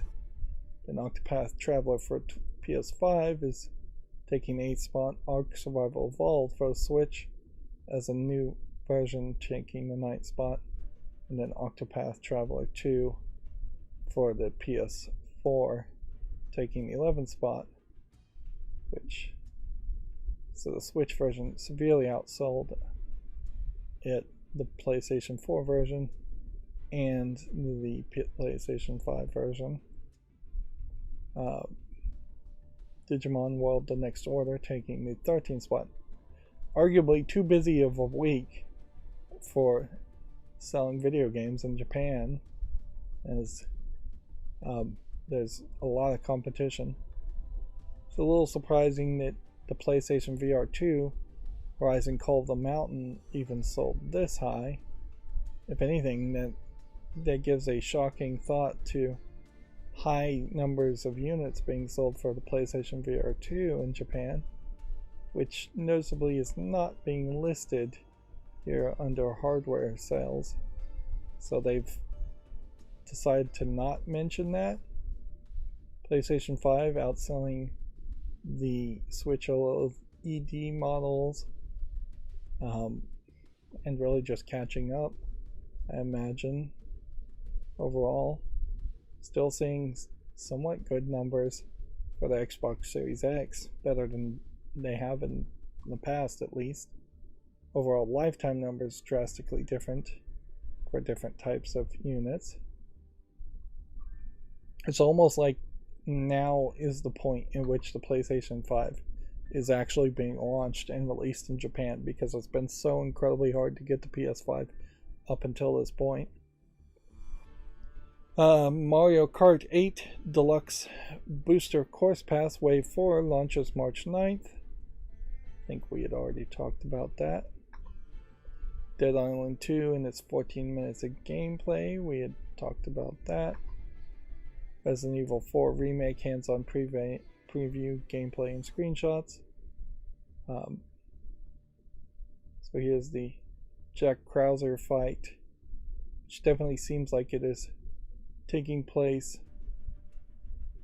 in a very different type of room instead of an empty square metal arena that you fight him for. This is, I assume, the remake's take on the first encounter where you do the QuickTime events and are and get the knife from him. They may very well have just opted to not have two fights with the same character, and or put that fight back to back, put the two fights back to back. Noticeably, these are not QuickTime events as much. This is, but up until that point, we were really doing a knife-on-knife battle, and I have to assume that the game forces you into a knife-on-knife battle in that section. Lakeshore exploration scene. A lakeshore. I don't know if was that the name of the lake? Did it have a name? So this is like right before you get to the lake area. If anything, this really does just feel like this is basically the same game as Resident Evil 4, that they are beat for beat pretty much copying the general concept of an area and just adding more detail and adding a few more curves and a few less right angles. This definitely looks like the Ganados of the past, doing basically the same concept. If anything, with the camera zoomed in more and them being bigger, it seems like you have a higher chance of getting headshots, although maybe they'll make it more difficult where you have to actually hit one of the eyeballs and you can't just in general shoot the mass at the top of the head.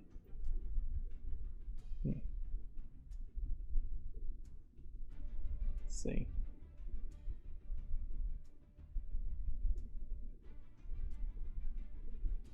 Yeah. Really isn't showing you too much. There's going to be like new QuickTime, new improvements as far as selecting weapons, and same menus and same types of rewards.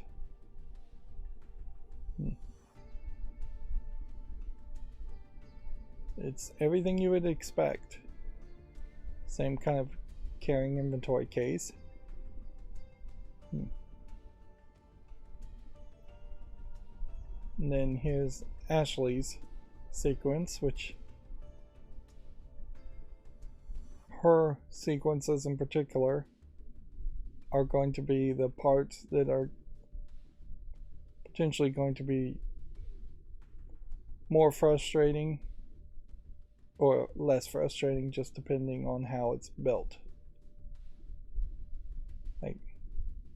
if it's polished and she hides and you don't accidentally shoot her as much as you might have in the previous version of Resident Evil 4, that's great. This is a different area. I don't recognize this. And that's definitely a different attack animation.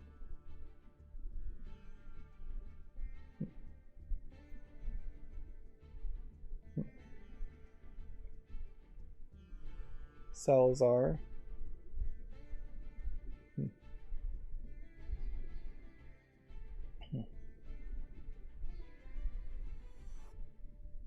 So this is probably that big hallway being rethought.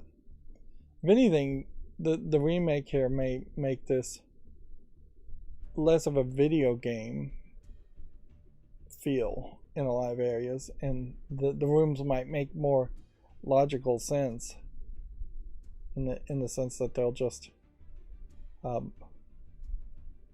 they'll be smaller and more manageable. There's a lot of fog on the floor.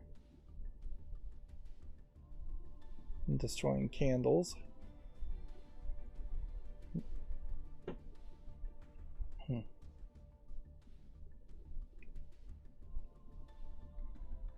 Yeah. It definitely am in a weird position here where I'm seeing a just whole new visuals on the old concepts, and I'm just not really that impressed because it's just been done before in the original Resident Evil 4 and its multiple re-releases and updates and the fan-made HD mod.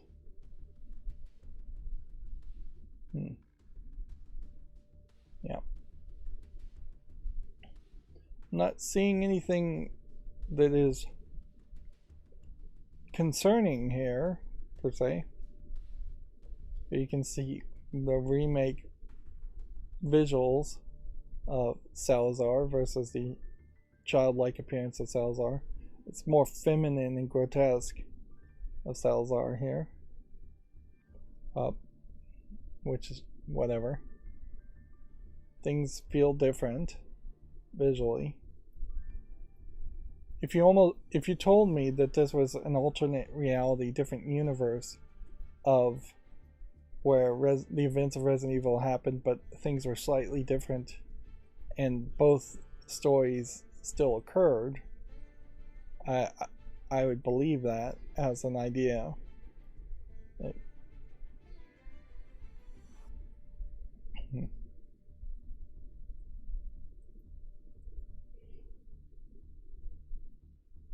It does bring about an interesting question, certainly, as to just, does this really benefit the series enough to justify remaking the game? Like, the game may just play a lot smoother too, and I wouldn't be surprised if there are just mods that make the characters look more like the way they originally looked. But is it that incredibly important and necessary to remake Resident Evil 4 yet again, so then you can potentially remake Resident Evil 5, so you could potentially remake Resident Evil 6, so then you have everything except for Resident Evil 1 in its own timeline and looking like modern games, so you could then try and sell all of those games for the next 20 years? I mean, that is probably their long-term plan, is that they just needed all the Resident Evil games to look similar to each other so that they could continue selling them. And with their ability to do that with Resident Evil 4, they you have to admit they succeeded. But yeah, I feel like you're going to get a lot of people that review the new Resident Evil 4 remake and say it just doesn't feel like Resident Evil 4. It's just going to... It's not the fan-made HD texture remod that just changes the visuals a little bit. It's a drastic different animation style with drastically different locations that feel similar to the original locations, but in a lot of ways, either the original game or the sequel is going to feel like a fever dream of the other. Moving on, Dokapon Kingdom Connect opening movie is available if you want to check that out. It's a turn-based RPG, JRPG. Ages of Wonders 4 expansions and premium content has been announced. That's for the PC, PS5, and Xbox Series.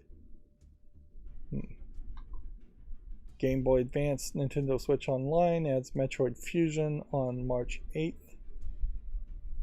At some point I am going to have to probably get the online service and play some of these online games, because I don't think I've ever played Metroid Fusion. But also I would have to have the extra time to do that. I still haven't even opened Metroid Dread at this point, and that I got that for Christmas, so yeah, there's a point there certainly to not go crazy buying Nintendo Switch games when you barely have time to play Switch games. We already talked about the Capcom Spotlight, talking about Resident Evil 4 Remake, Exoprimal, Monster Hunter Rise, and more. 26-minute broadcast. I wouldn't be surprised if most of it is pushing Monster Hunter Rise and Exoprimal, and very little actually shows off Resident Evil 4 Remake, even though Resident Evil 4 Remake is probably somewhat close to being released. And then Square Enix's Yosuke Matsuda to be replaced by Takashi Kiryu. Change to be officially finalized in June, pending board approval.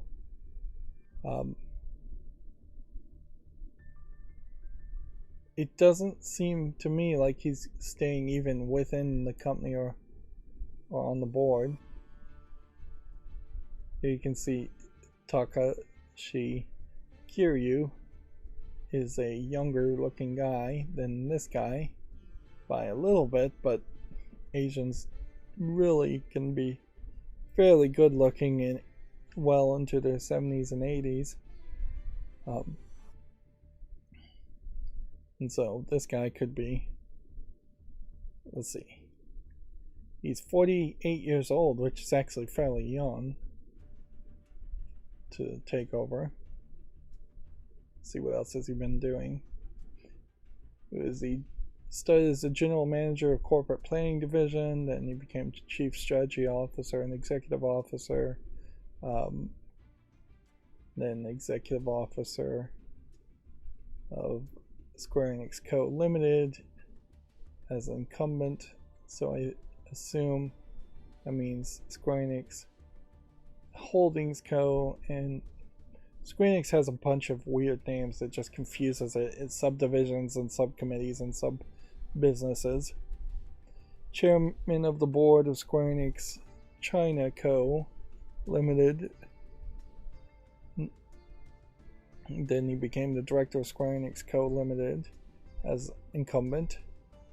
And now he is the director of Square Enix Holdings Co. Limited, incumbent. So he's been promoted multiple times by just sticking around and people above him being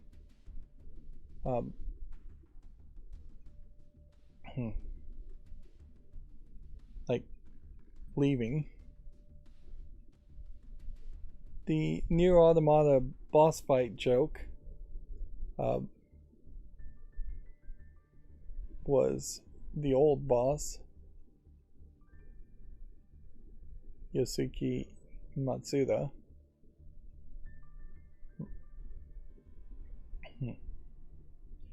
So yeah, this easily could be more of the same, though. For Square Enix, it may just be a culture of laying off people and blaming people, and there doesn't really seem like, top to bottom of Square Enix, that there's really any kind of management culture that would encourage longevity or confidence in people, or hiring skilled, talented people. It just doesn't seem like that's the case. Alright, one sec here. Got something in my eye.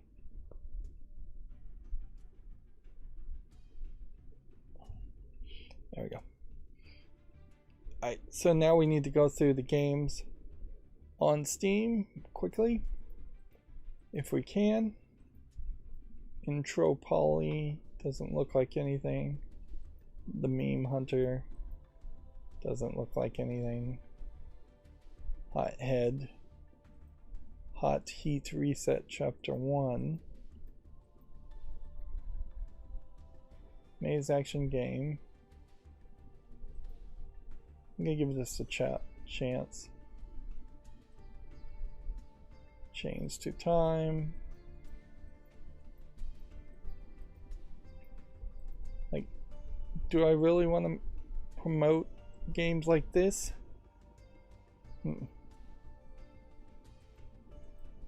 This, just as an experiment, I'll make a YouTube short around that. I'm still potentially trying to learn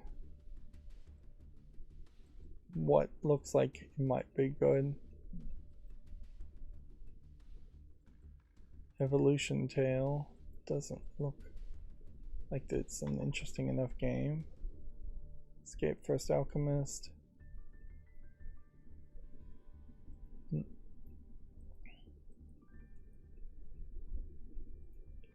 Just quickly say yes to everything.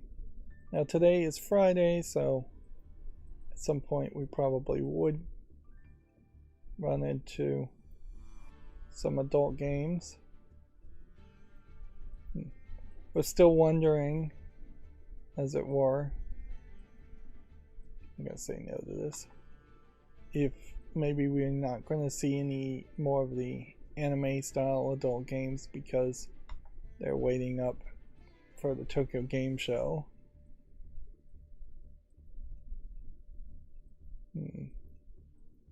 Think we'll say no to this too.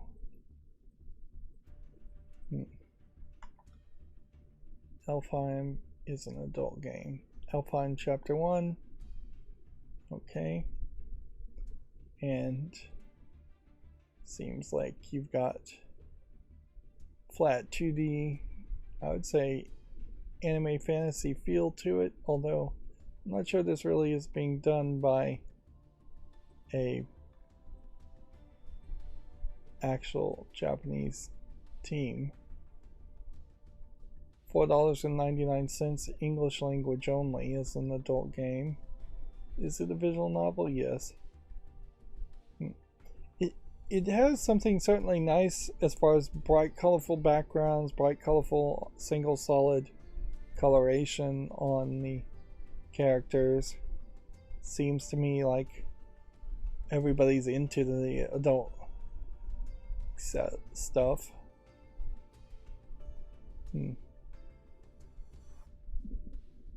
Seems like it's almost a pure vanilla type story. So there's something there to that. So colorful palette 2D games, adult games. We have seen one that supports an Asian language and potentially is made by an Asian country. We haven't seen so far, but we very possibly will see. I think I'll say no to this. Smile Alchemist. Looks like it's a mobile phone port. Again, I'll give it a YouTube short. I'm putting a lot of these in the fall list when they probably don't need to. Oscar Wilde card.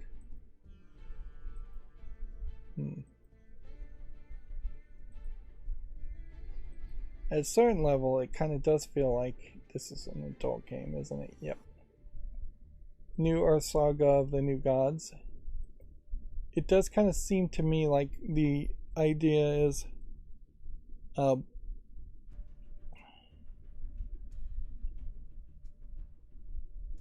don't even know what I was going to say. I've lost my train of thought. This game is the 3D pre-rendered, probably CGI type of adult games.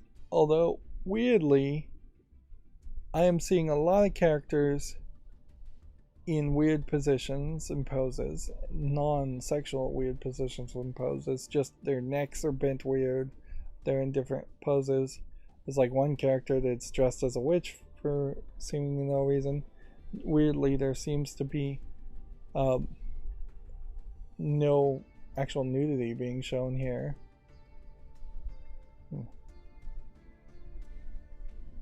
So, I don't even know if there really is mature content here, or if this is just pretending like it has mature content. It claims to be English full audio.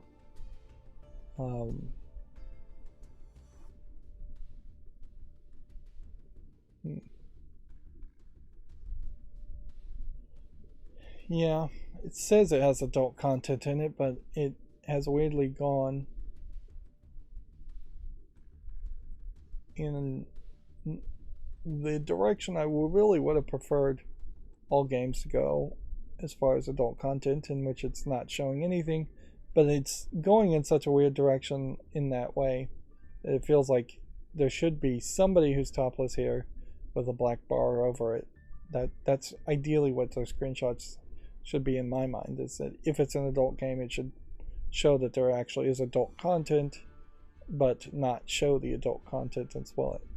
And here's what I mean by weird poses. It's just like all over the place as far as weird poses. And here you have like a weird crooked neck here. And you've got this character in like a witch or witch hunter outfit and weird long neck, weird twisted neck. It definitely seems like it's just all over the place. Got a bunch of people collapsed weirdly. This has to almost certainly be extremely low effort content compared to even the scale of these adult games, which were already extremely low effort content because they're just going and buying textures for 3D models in the Unity Asset Store and then making these low effort visual novels. We have a time management game. I'll make a short on it, but I'm not going to give it a follow. Yeah. I don't think I can hold myself to the standard that anything I make a short on should be on the visual novel. I think that's ridiculous to take that step. But almost certainly there have been cases where I put things in the fault list just because it's in the visual novel. Here we have another adult game. Looks to me like this is probably an RPG Maker game with basically low effort marker type drawings. It's flat 2D and kind of in the colorful art style, but really more in a comic book art style than anything else. Apparently there's a vampire lady.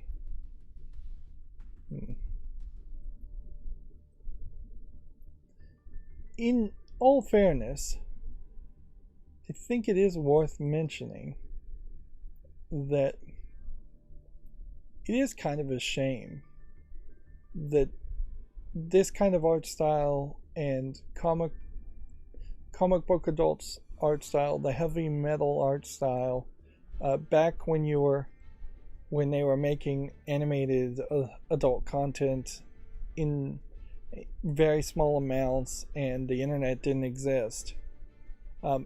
And so you're thinking things like heavy metal and some of the more lewd comics not from Marvel and DC. It's a shame that none of that art style has ever been like reverently brought to video games. Like, arguably maybe those art styles aren't very popular, or they were done by a very small amount of people in the first place. You may very well be talking about, I may very well be talking about 5 to 6 animators in total with a specific art style like that. And none of them probably work in video games or know anything about video games, and that's why it's never come over.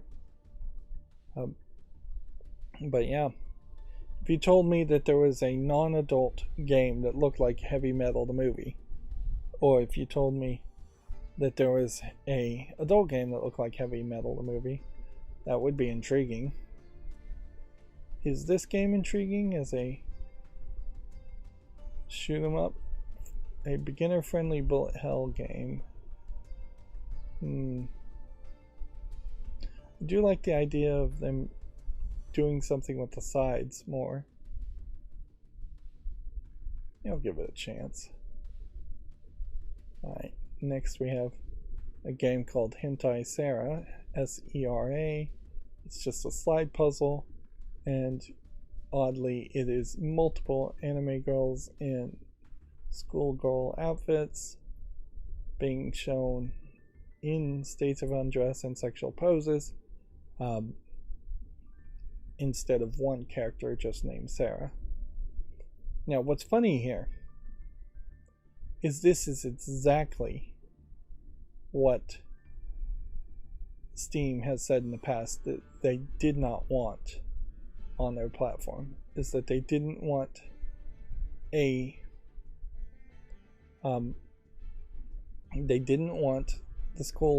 sailor outfits here. We'll just show it briefly here. They didn't want these sailor outfits with the white shirts and the skirts and the either ties or scarves like this. Now, and yet this is on Steam in the adult section just fine. Now, in fairness, this game is not depicting any characters in a particularly young fashion. All the characters have fairly large, if not gigantically large breasts, and fairly large, if not gigantically large butts. So it's not the particularly moe short style. This is more in the kawaii art style, the cutesy anime art style. And none of them look like they're anywhere close to being underage. Although underage by which I mean closer to being 10 or 11 or 12 versus being 17, 18, or 19. Prepubescent, I guess, is the right word to use there. Which arguably, if they had straight up said we don't want prepubescent looking characters, that would have made more sense. So no characters that don't have fairly large breasts and secondary like sexual characteristics that are developed there. That would have at least been a better way to say it. Noticeably though, this game claims to have full audio languages for every language in the game, all 103 languages on Steam, and above the fold, Japanese is not listed as one of the languages. So this feels like this is a game that either licensed or stole anime pictures and made a slide puzzle around it. Which, yeah, that's believable. But it also just throws all consistency out the window. If maybe things have changed. Maybe that one person that was working in Valve wasn't in charge that day or isn't in charge anymore, and so now the ridiculous no schoolgirl outfits that was never consistently enforced is now even less consistently being enforced, because certainly you would think if it was enforced at all, it would be enforced in an adult game. Wulong Fallen Dynasty, mostly negative, 32%. There's a crossover event also happening with Wulong Fallen Dynasty, with a different game. What was the other game that they were doing a crossover event with?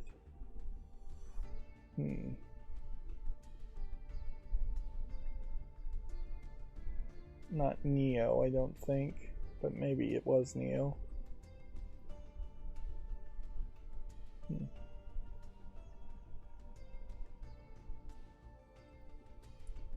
notice how the list here, maybe it was Remnant from the Ashes. No, it wasn't Remnant from the Ashes. Notice how the list here, when you have a AAA game from a major publisher like Koei Tecmo, gets very different compared to just being a regular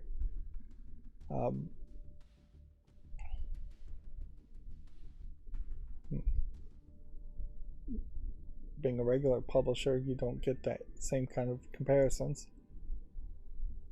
Well, it would be interesting to see if somehow they fix the problems here, but I think maybe people were expecting a much better game and didn't get it, or they were expecting it to be like Neo and it doesn't play anything like Neo.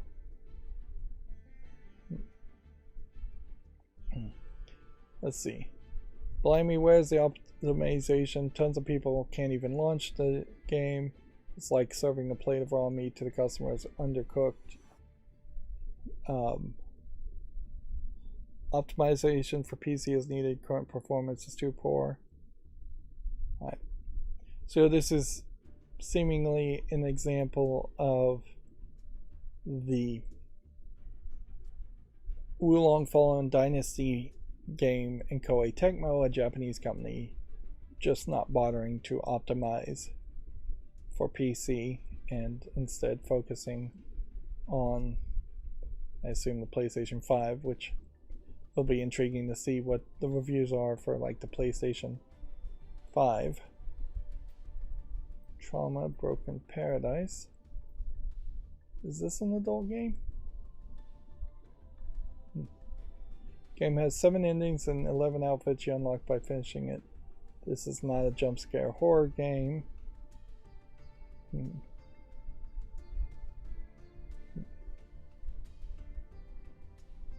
Yeah.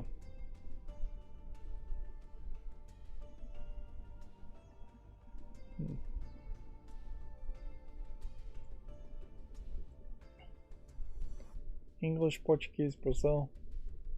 I'm going to give this one a chance, but I really am bending over backwards to give it a chance. Really shouldn't, should I? Looking at these outfits, kind of ridiculous, and looking at the other screenshots. Seems like there may have been an idea here of making something like Fatal Frame and just not the ability to actually make a good game. Is this an adult game? English only.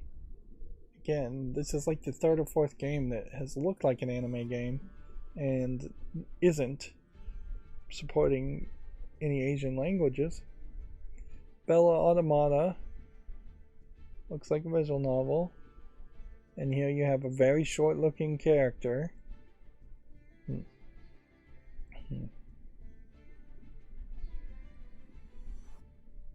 Yeah, that's probably too short of a character. With all the marks on their face, I wonder if these are all robots.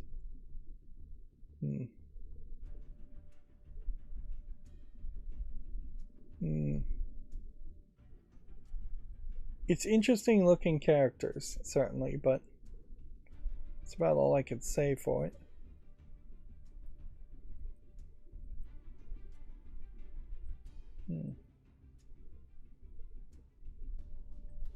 And again, you have a wide variety of hairstyles and skin tones to address the idea that video games in general don't have enough diversity in hairstyles, black hair in particular. Doesn't really seem like that is the case. Yeah, that animator really threw a landmine and then jumped on it himself by making that accusation. Although, in all fairness, his accusation may specifically have been to that one specific business, which at a certain point, that's just a disgruntled employee complaining about his specific business. Alright, this next game is an adult game, Desktop Garage Kit. So these are little desktop anime 3D model girls.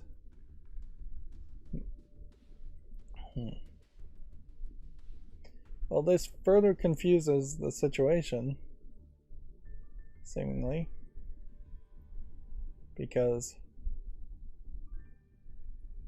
I think this is mostly YouTube family friendly to show. Like, it's anime 3D models dancing around in bikini style underwear, bra and panties. It's English full audio again, and then these 3D models look even younger than the previous game. I guess technically they're not in schoolgirl outfits in this one, but that's about all I could say.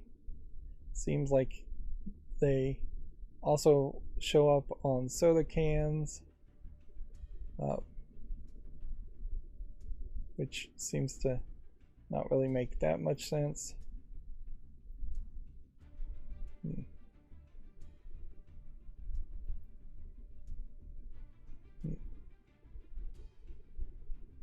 Yeah.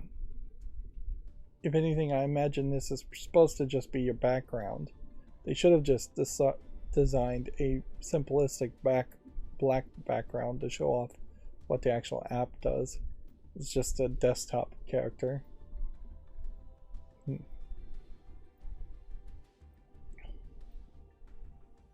So many screenshots, blurrier than the others. So yeah, I have to really just throw up my hands and say I don't even know anymore. What are the rules? Does Valve know what the rules are, or has Valve changed the rules? This looks like an interesting potential kids game, which I do like the occasional kids game. It is a prologue though, so it really shouldn't be on the follow list. I'll make a YouTube short around it. You know what, I'm gonna put it on the follow list anyways, just to make an exception. But yeah, I don't even know what the rules are anymore, if there are rules.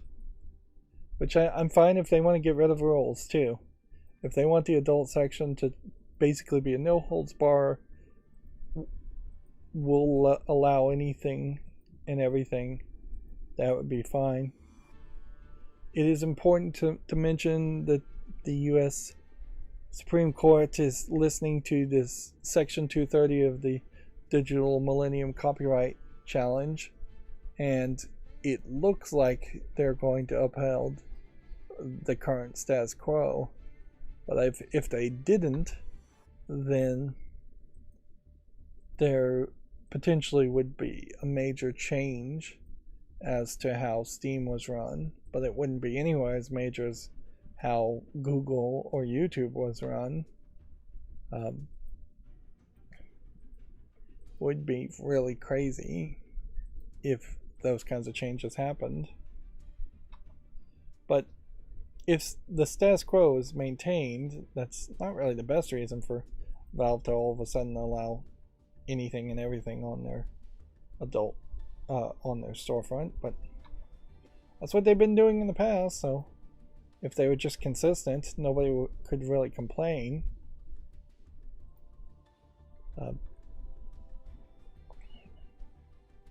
Is this another adult game? Quite a few. This one has not safe for work content as a patch, which arguably I would prefer that overall. What kind of game is it? It says it's a puzzle game. Looks like there's some live 2D animation going on here, which is a lot more polish and a lot more action.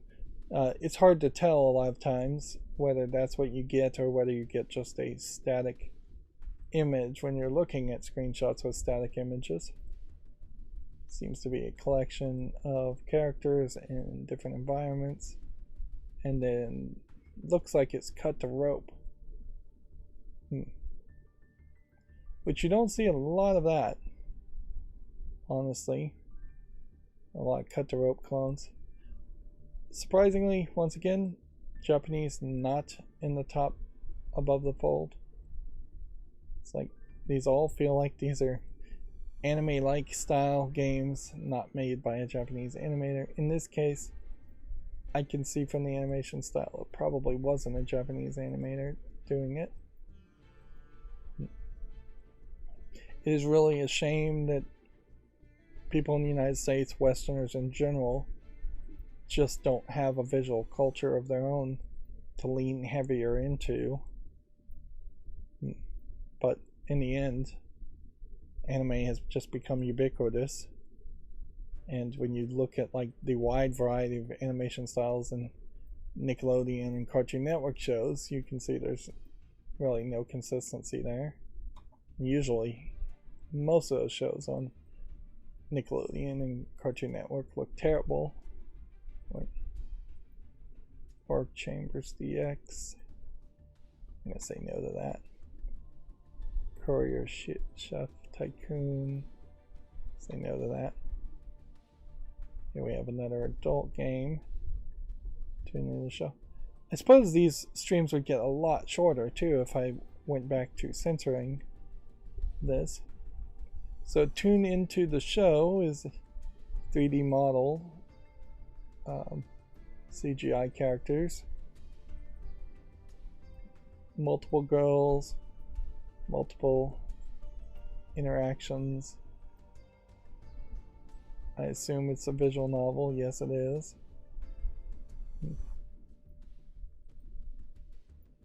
Looks fairly vanilla. I suppose I should point that out. Like, I'm not seeing any bondage or any, like, rope or unique costumes, fetish gear. Looks like it's pretty straightforward. It's being sold as early access, which is weird, for $9.95. It's also English only again. Yeah. Honestly, if you are making a visual novel adult game that's that is vanilla, it's probably not got a lot of sales points that it can lean on. This game looks like garbage. 50 Days to Survive might be something. I have to remind myself my standards don't have to be particularly high as far as YouTube Shorts either. I'm not trying to say any of these games are good, or just that they look like they might be worth thinking about. This is an old game. Guardians to Infinity to Save Kennedy. I'm gonna put this on the fall list, but I'm not gonna make a YouTube short around it. Come on. Find a spot where I can middle click and not bring up the scroll wheel. Alright, so that was all the games that came out on Steam in the past couple days. So now we're at the GameDeveloper.com articles. God of War Ragnarok to be the most nominated title in BAFTA Game Award history, which the BAFTA Game Awards began in 2004. Wow, it's been 9 years. Well, if anything, that's a shame, because that means for almost the entirety of me running my channel, I have never paid any attention to the BAFTA Game Awards, and thus they've never really felt relevant to me. And I'm not sure they really feel relevant to me at this point either, but I should have been more aware of that. Certainly. There is definitely probably a level of just xenophobia, though, where if I was mostly over the last 9 years listening to Giant Bomb was very possibly not talking about the BAFTA Game Awards, because it doesn't happen in the United States. And it might just be that simple. There's a report that the EU is going to approve the Activision Blizzard merger after Microsoft licensing blitz. Microsoft's willingness to offer licensing deals to rivals might have persuaded EU regulators to approve the Activision Blizzard merger. I really wish somebody would explain what happens or what part of the EU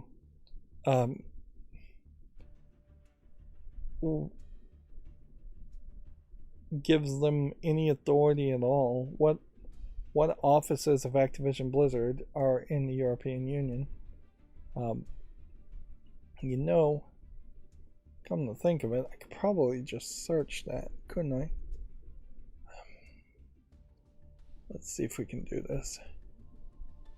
Because this has been the thing nibbling at the back of my head, is where are these offices?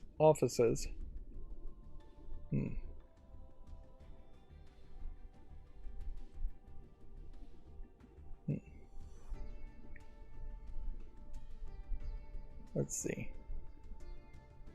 Activision Blizzard is a video game holding company based in Santa Monica, California. Let's see. It currently includes 5 business units: Activision Publishing, Blizzard, Major League Gaming, and Activision Blizzard Studios.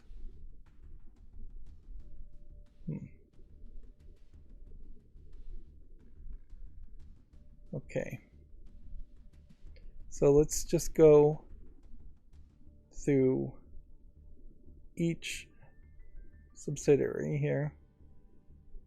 Activision Publishing is in Santa Monica, California. Irvine, California. King. St. Julian's, Malta. That may be it. New York City. Beverly Hills, California. So, St. Julian's, Malta. Let's see if we can get a general idea of where Malta is.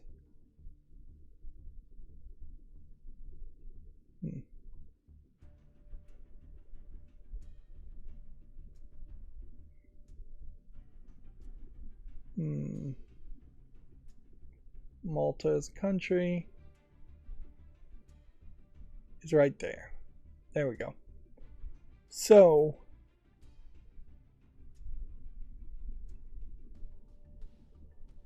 it's in the Mediterranean Sea between Italy and Libya. It must be part of the European Union.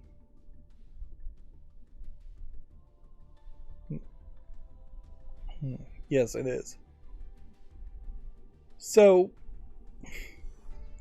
the thing here, basically, seems to be that King's offices and perhaps King properties are in the European Union. There must be some more King officers or some small office in the UK that they would be involved. But the vast majority of everything as far as Activision Blizzard King is in California in the United States. So if the EU didn't approve the merger, then I imagine King Activision Blizzard would simply sell off King and spin it off to its own subsidiary, and then the merger would continue as planned, assuming that the United States approved everything else. It might start the whole process over again. It might cost too much money, and Microsoft may just say forget it. Microsoft may really want King as part of it, but that seems to be where their interest and their involvement is included.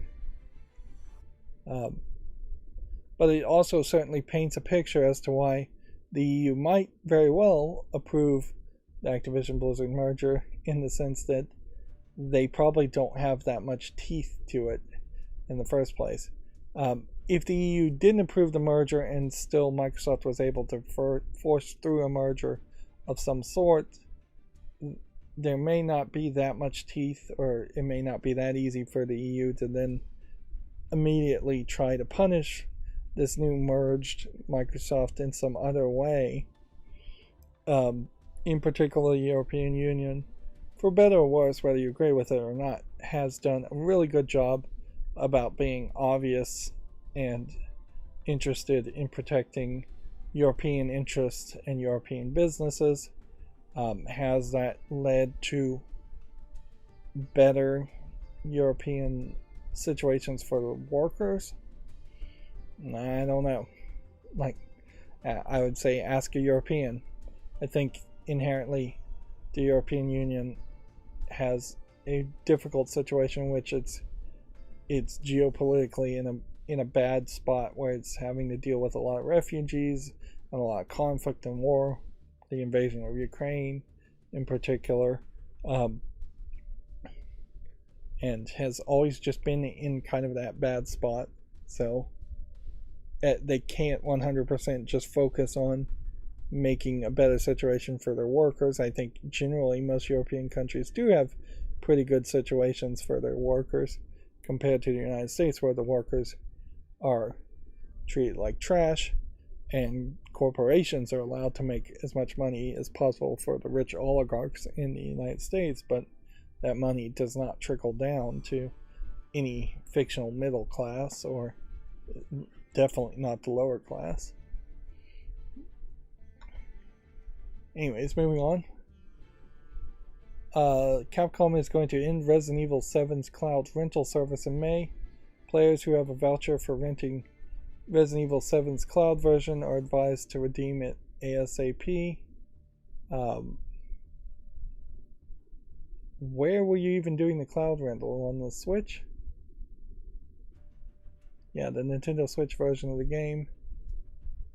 You have to either buy it wholesale to continue to play it. Which, it's crazy that you'd even have a rental service on a cloud game in the first place.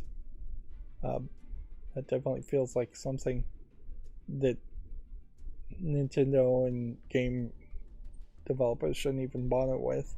The idea of renting a game because it's a cloud service. Because inherently, every game is a rental if it has any online components at all to it. Because at any point your licenses could be revoked on any game.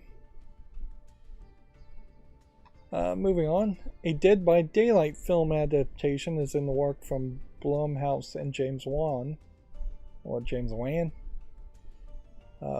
So, I mean, basically that could be anything and everything as far as a movie goes, because there, to my knowledge, really isn't any story behind Dead by Daylight. Let's see, we already talked about Yuji Naka admitting to insider trading.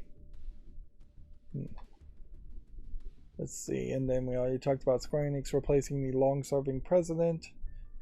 They're saying to maximize creativity. That's where I saw this headline. But there's actually no quote that I saw to use that phrase, maximize creativity.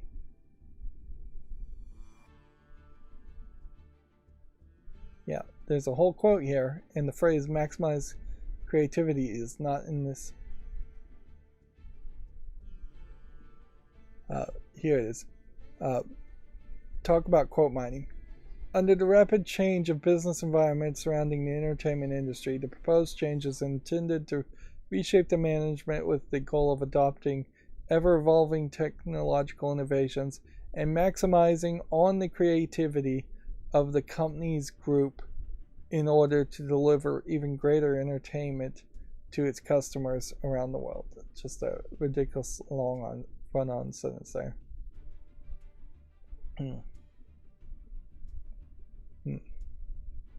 Which I guess it's not a terribly inaccurate headline, but it's a pretty bad headline to take 4 sentences, 4 lines of one long run-on sentence and bring it down just to maximizing creativity. If anything, they're saying the goal is adapting ever evolving technological innovations, which is almost certainly NFTs.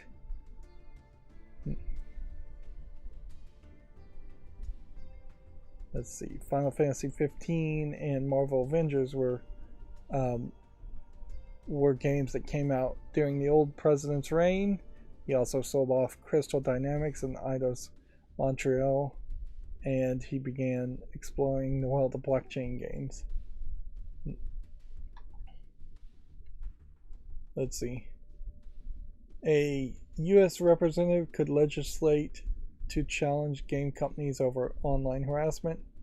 Congresswoman Lori Trahan doesn't think game companies have been transparent enough about how they tackle online extremism. This is almost certainly not going anywhere.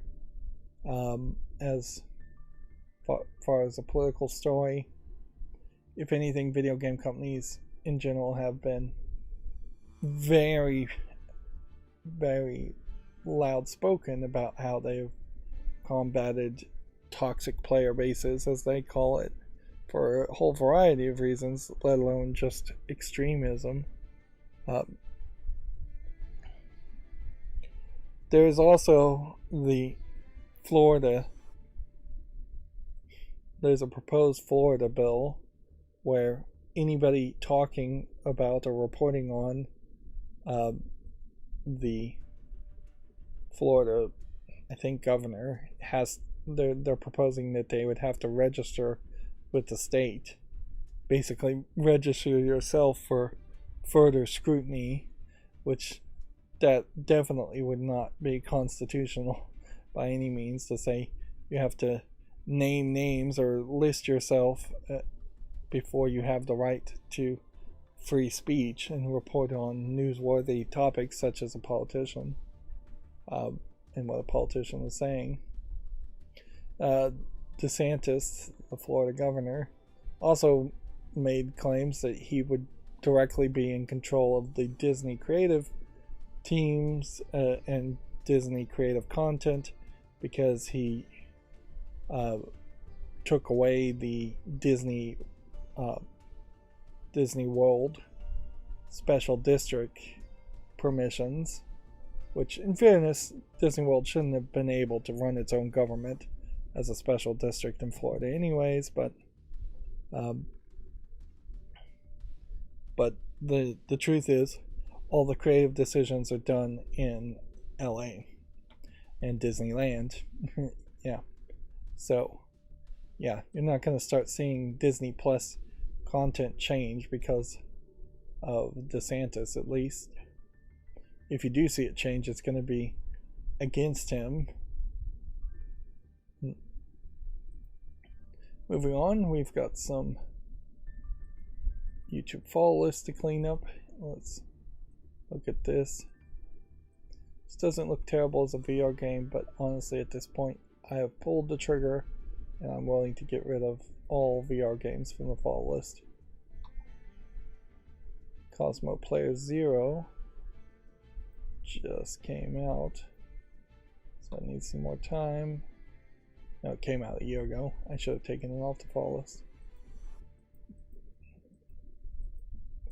This one's not relevant enough. Doesn't have enough reviews. This one is mixed reviewed. We're up to the C's now too, so noticeably here's an adult game that's mixed, so I'll get rid of that. It's a horizontal version of an act game. I don't know what they mean by that.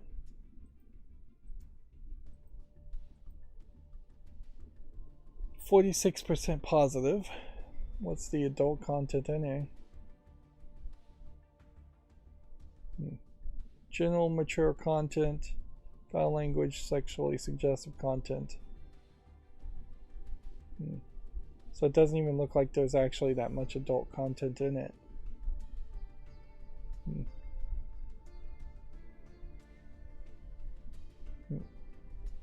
They're saying it's an incomplete game. And then I guess this DLC might be the adult content patch. Yeah, I'm a little surprised we're already at the C's as far as the fall list cleanup.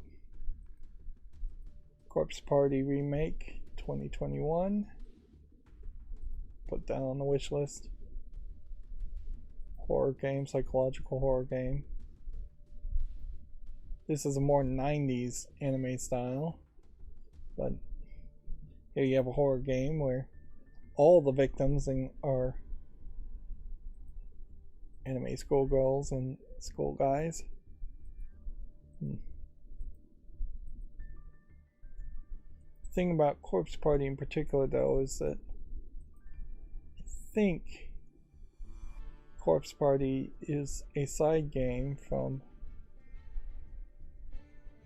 Nope, I think there are other side games.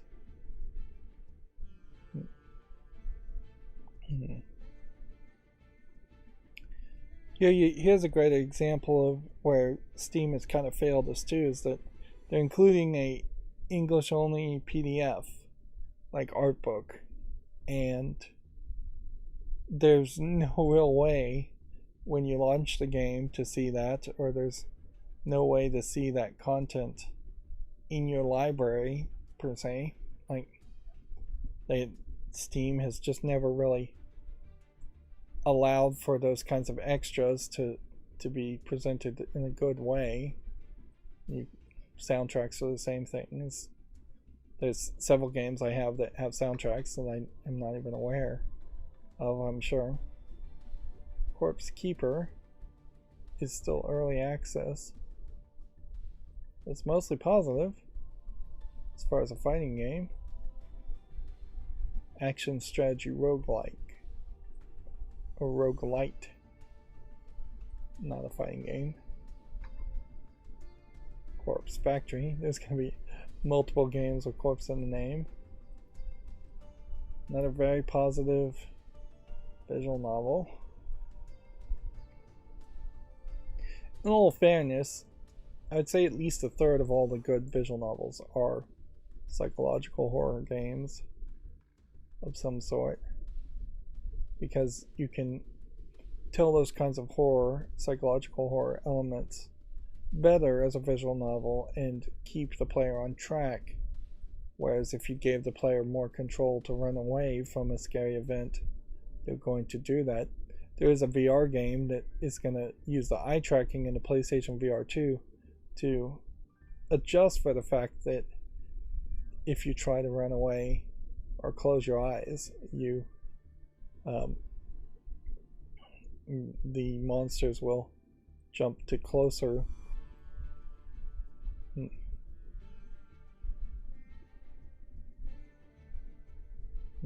This is an old DS game. Let's see, 93% positive. I'm going to put this on the wish list. It's barely got the 30 user reviews necessary to be relevant, but yeah. This is the kind of game, though, that would definitely need to be cheaper. Way cheaper than $20. Core Keeper. Endless cavern of creatures and relics for 1 to 8 players. Almost feels like it's an attempt at something like a Minecraft game. I'm glad we aren't seeing too many attempts at Minecraft clones anymore. I'm going to say no to this because obviously it's focused on multiplayer. Copy editor. Irregular expression. Puzzle game, which is mixed. I wonder if the regular expressions don't work, or if people just don't understand regular expressions. As someone who doesn't understand regular regex myself well enough, it lacks the teaching side of things, though. Example, fourth puzzle in is shown how to find white space characters and digits. To solve the puzzle, you would need to know about quantifiers and using pipes, so it escalates quickly and doesn't bridge the learning between. Because of this, I can't recommend this for anyone wanting to learn regex. If you know regex, though, it is fun and relaxing. badly structured regex tutorial with horrendous user experience and some rough narrative. Well, that's a shame, because that's exactly why this was on the fall list, is that I wanted to potentially learn regex and maybe show off what I already know about regex. If anything, I have a hate relationship with regex. It's nice when it's helpful on the rare occasions in which it is helpful, but it is too abstract and complicated in almost every time I've ever had to use it. And it's always a situation where I had to use it, not chose to use it, because it is always the way searches and replacements are programmed. Right, so that's the fall list cleanup. I guess I have some extra work to do, in that I need to look at that bundle, for that humble bundle, and consider if buying those games for $30 is going to work well with my library of games I already own. I had 52 new tweets on Twitter today. Apparently Meta has slashed the prices on the MetaQuest 2 and the MetaQuest Pro headsets, which let me see how cheap they are now. The MetaQuest 2 256GB headset will be priced at $430, and the Quest Pro at $1,000.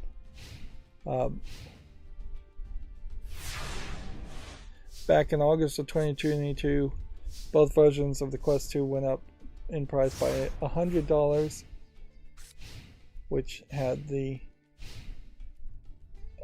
256 at $499.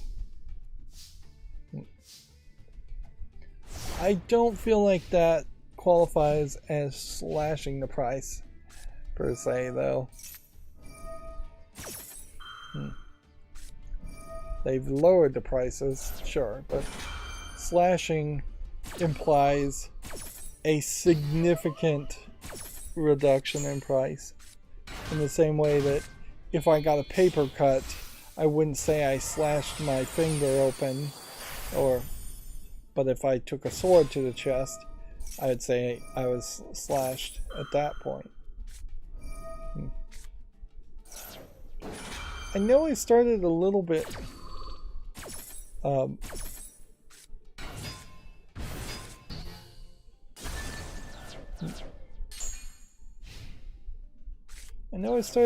early today, but I really wasn't expecting that much. Cyan has a bunch of pieces of tape on their floor that they're showing off, and the tape is labeled with things that are references to Myst.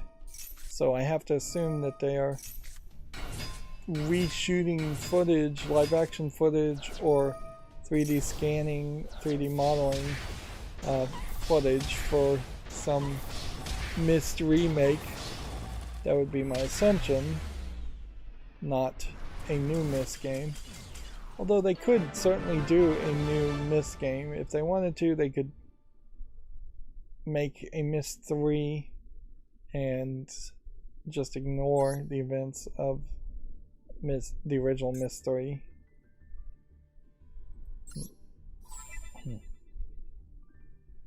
I guess I started so early that I even have like daily login and Duel Live quests.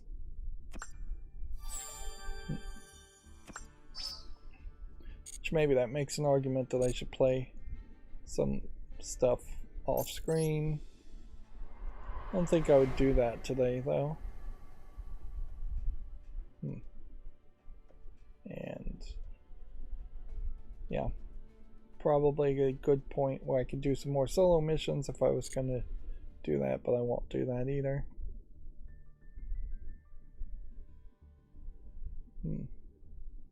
I am just scrolling down my Twitter feed to see if there's anything else that needs to be mentioned. Void Terrarium 2 is now out for the Switch and PS4. They're trying to promote Wulong Fallen Dynasty.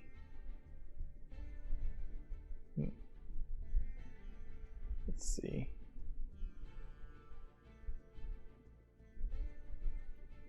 YouTube put out a letter of priorities for YouTube advertisers. And whatever they tell the advertisers is probably different than what they'll tell the content creators. But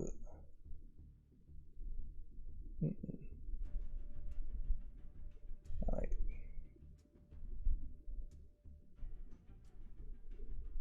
Let's see.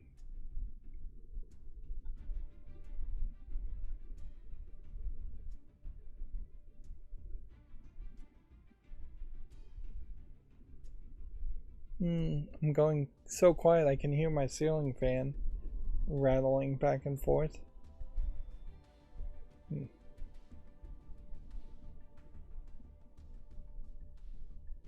Yeah, I'm scrolling through all of this, and yep.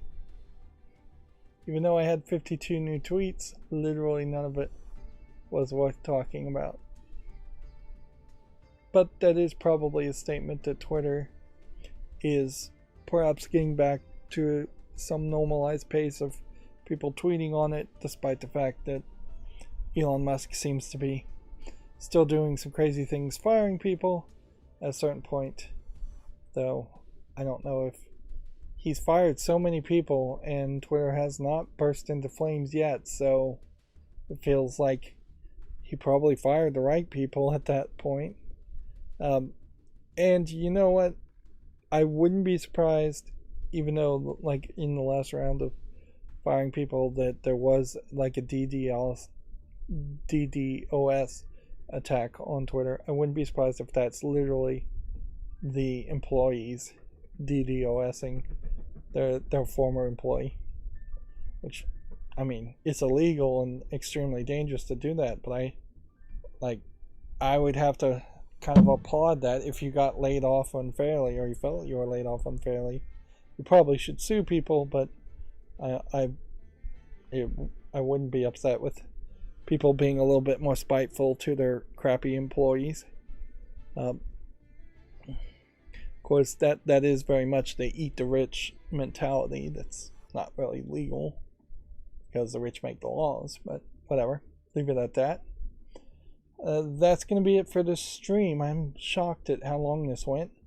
As always, I ask you to like, share, subscribe, comment, and watch every second of my videos. I guess that's it for this podcast. That is, I guess, what we're calling this going forward. If you want a friend to follow me on any social media sites, there's a whole bunch of links down below. And if you want to support me further, there's a link to Patreon. Or you can friend me on Steam and get me a game off my wishlist. Thank you for watching.